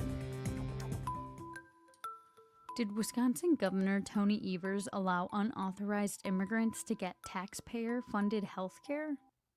No. But the veto that Governor Evers did, allowing illegal aliens to continue to get taxpayer-funded health care, I mean, that's just a bad veto. Contrary to Republican U.S. Representative Tom Tiffany's December 10th claim that Evers' veto allowed taxpayer-funded coverage, no such coverage exists. Unauthorized immigrants are not eligible for federally or state-funded health care coverage in Wisconsin. 14 states use state funds to cover unauthorized immigrants, but Wisconsin does not. Evers vetoed a Republican-backed bill December 5th that would have barred public funds for health care coverage for unauthorized immigrants, calling it polarizing political rhetoric. Fact briefs are bite-sized fact checks of trending claims produced by Wisconsin Watch and GigaFact. Read more at wisconsinwatch.org. Hey there, Wisconsin. Tom Hartman here. Democracy is not a spectator sport, so join me each and every weekday right here on Civic Media for the Tom Hartman program from 11 a.m. to 2 p.m. Covering the news of the day and sharing ways for you to get off the sidelines and get active in your community, because change starts with you. Get involved and tune in to the Tom Hartman program Monday through Friday from 11 a.m. to 2 p.m.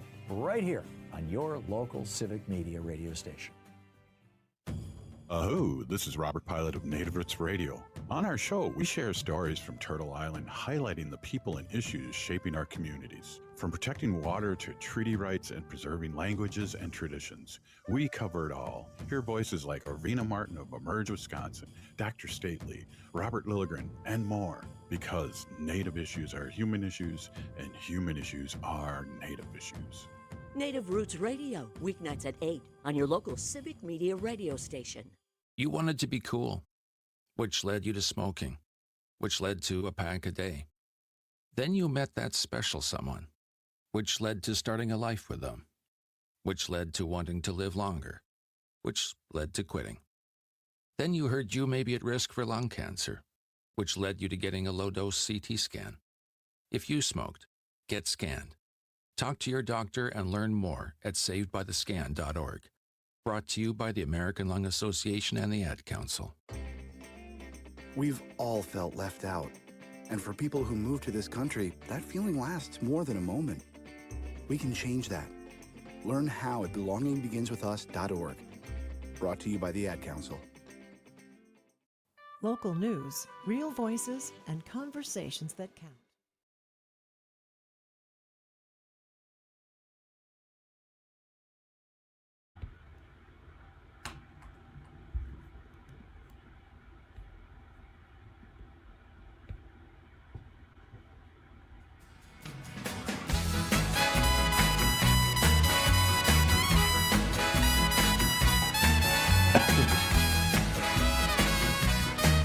Welcome back, folks.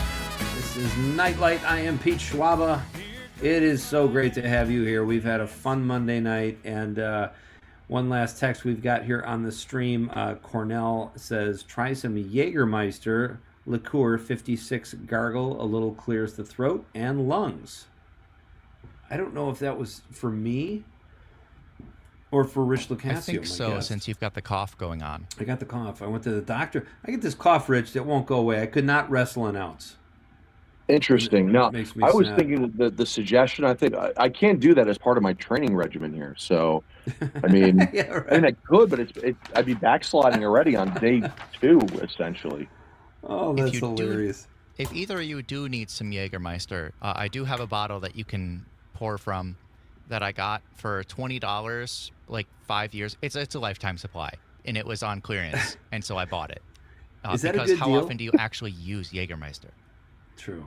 That's a good point. That's the story of my life, AZ. If it's on clearance, I'm going to buy it. I go a step further. If it's free, it's me. That's my. That's how I roll. love that. Rich, before we let you go, I have to Yes. ask you. You're a big personality. You're a very talented guy. You're on the air. You're behind the scenes. You're doing the performing with the wrestling announcing.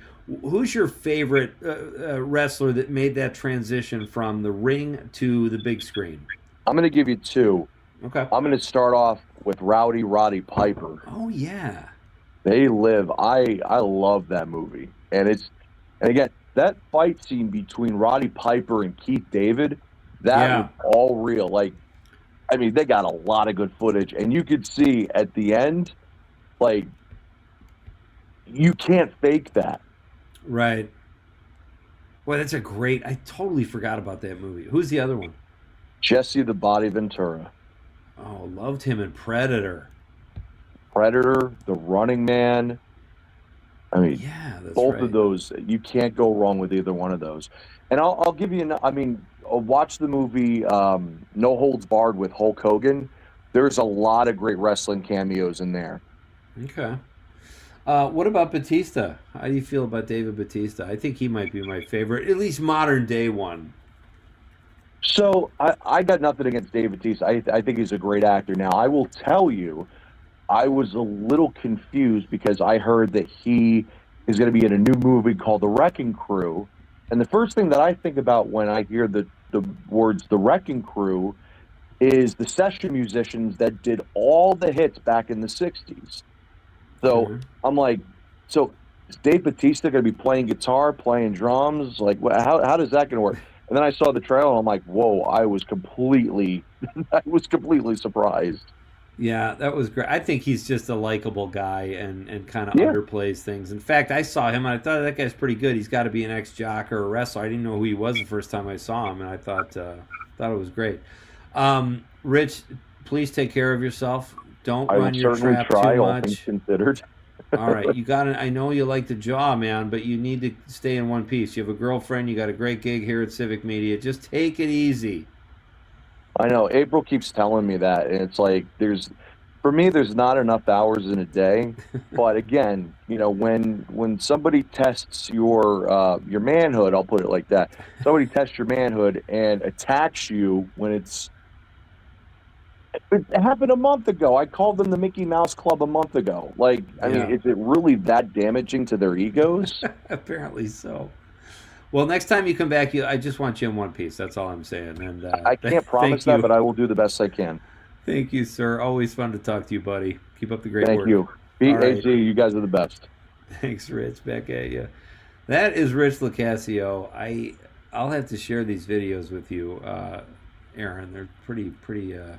Yeah, I have not seen that. It's disturbing. I on the one hand, I'm impressed that he did not back down, but on the other hand, it's like, it's okay to back down. Don't overdo this.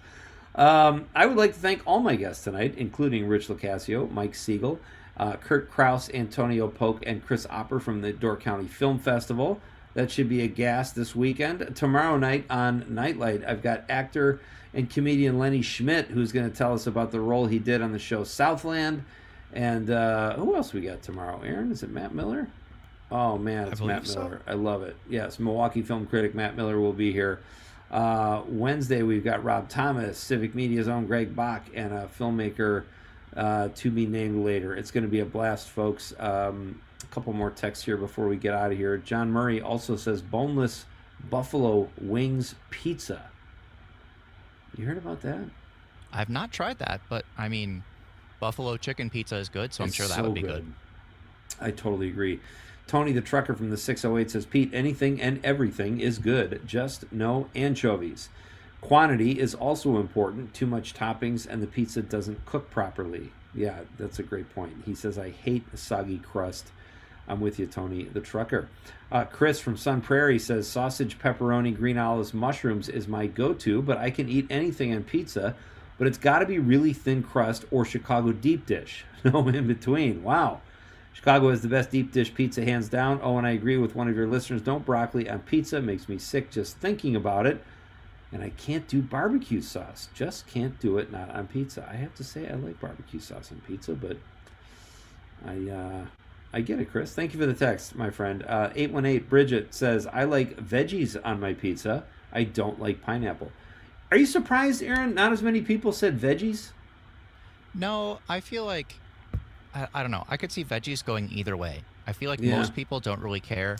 And then I could see that being polarizing, just not quite as much as pineapple. All right.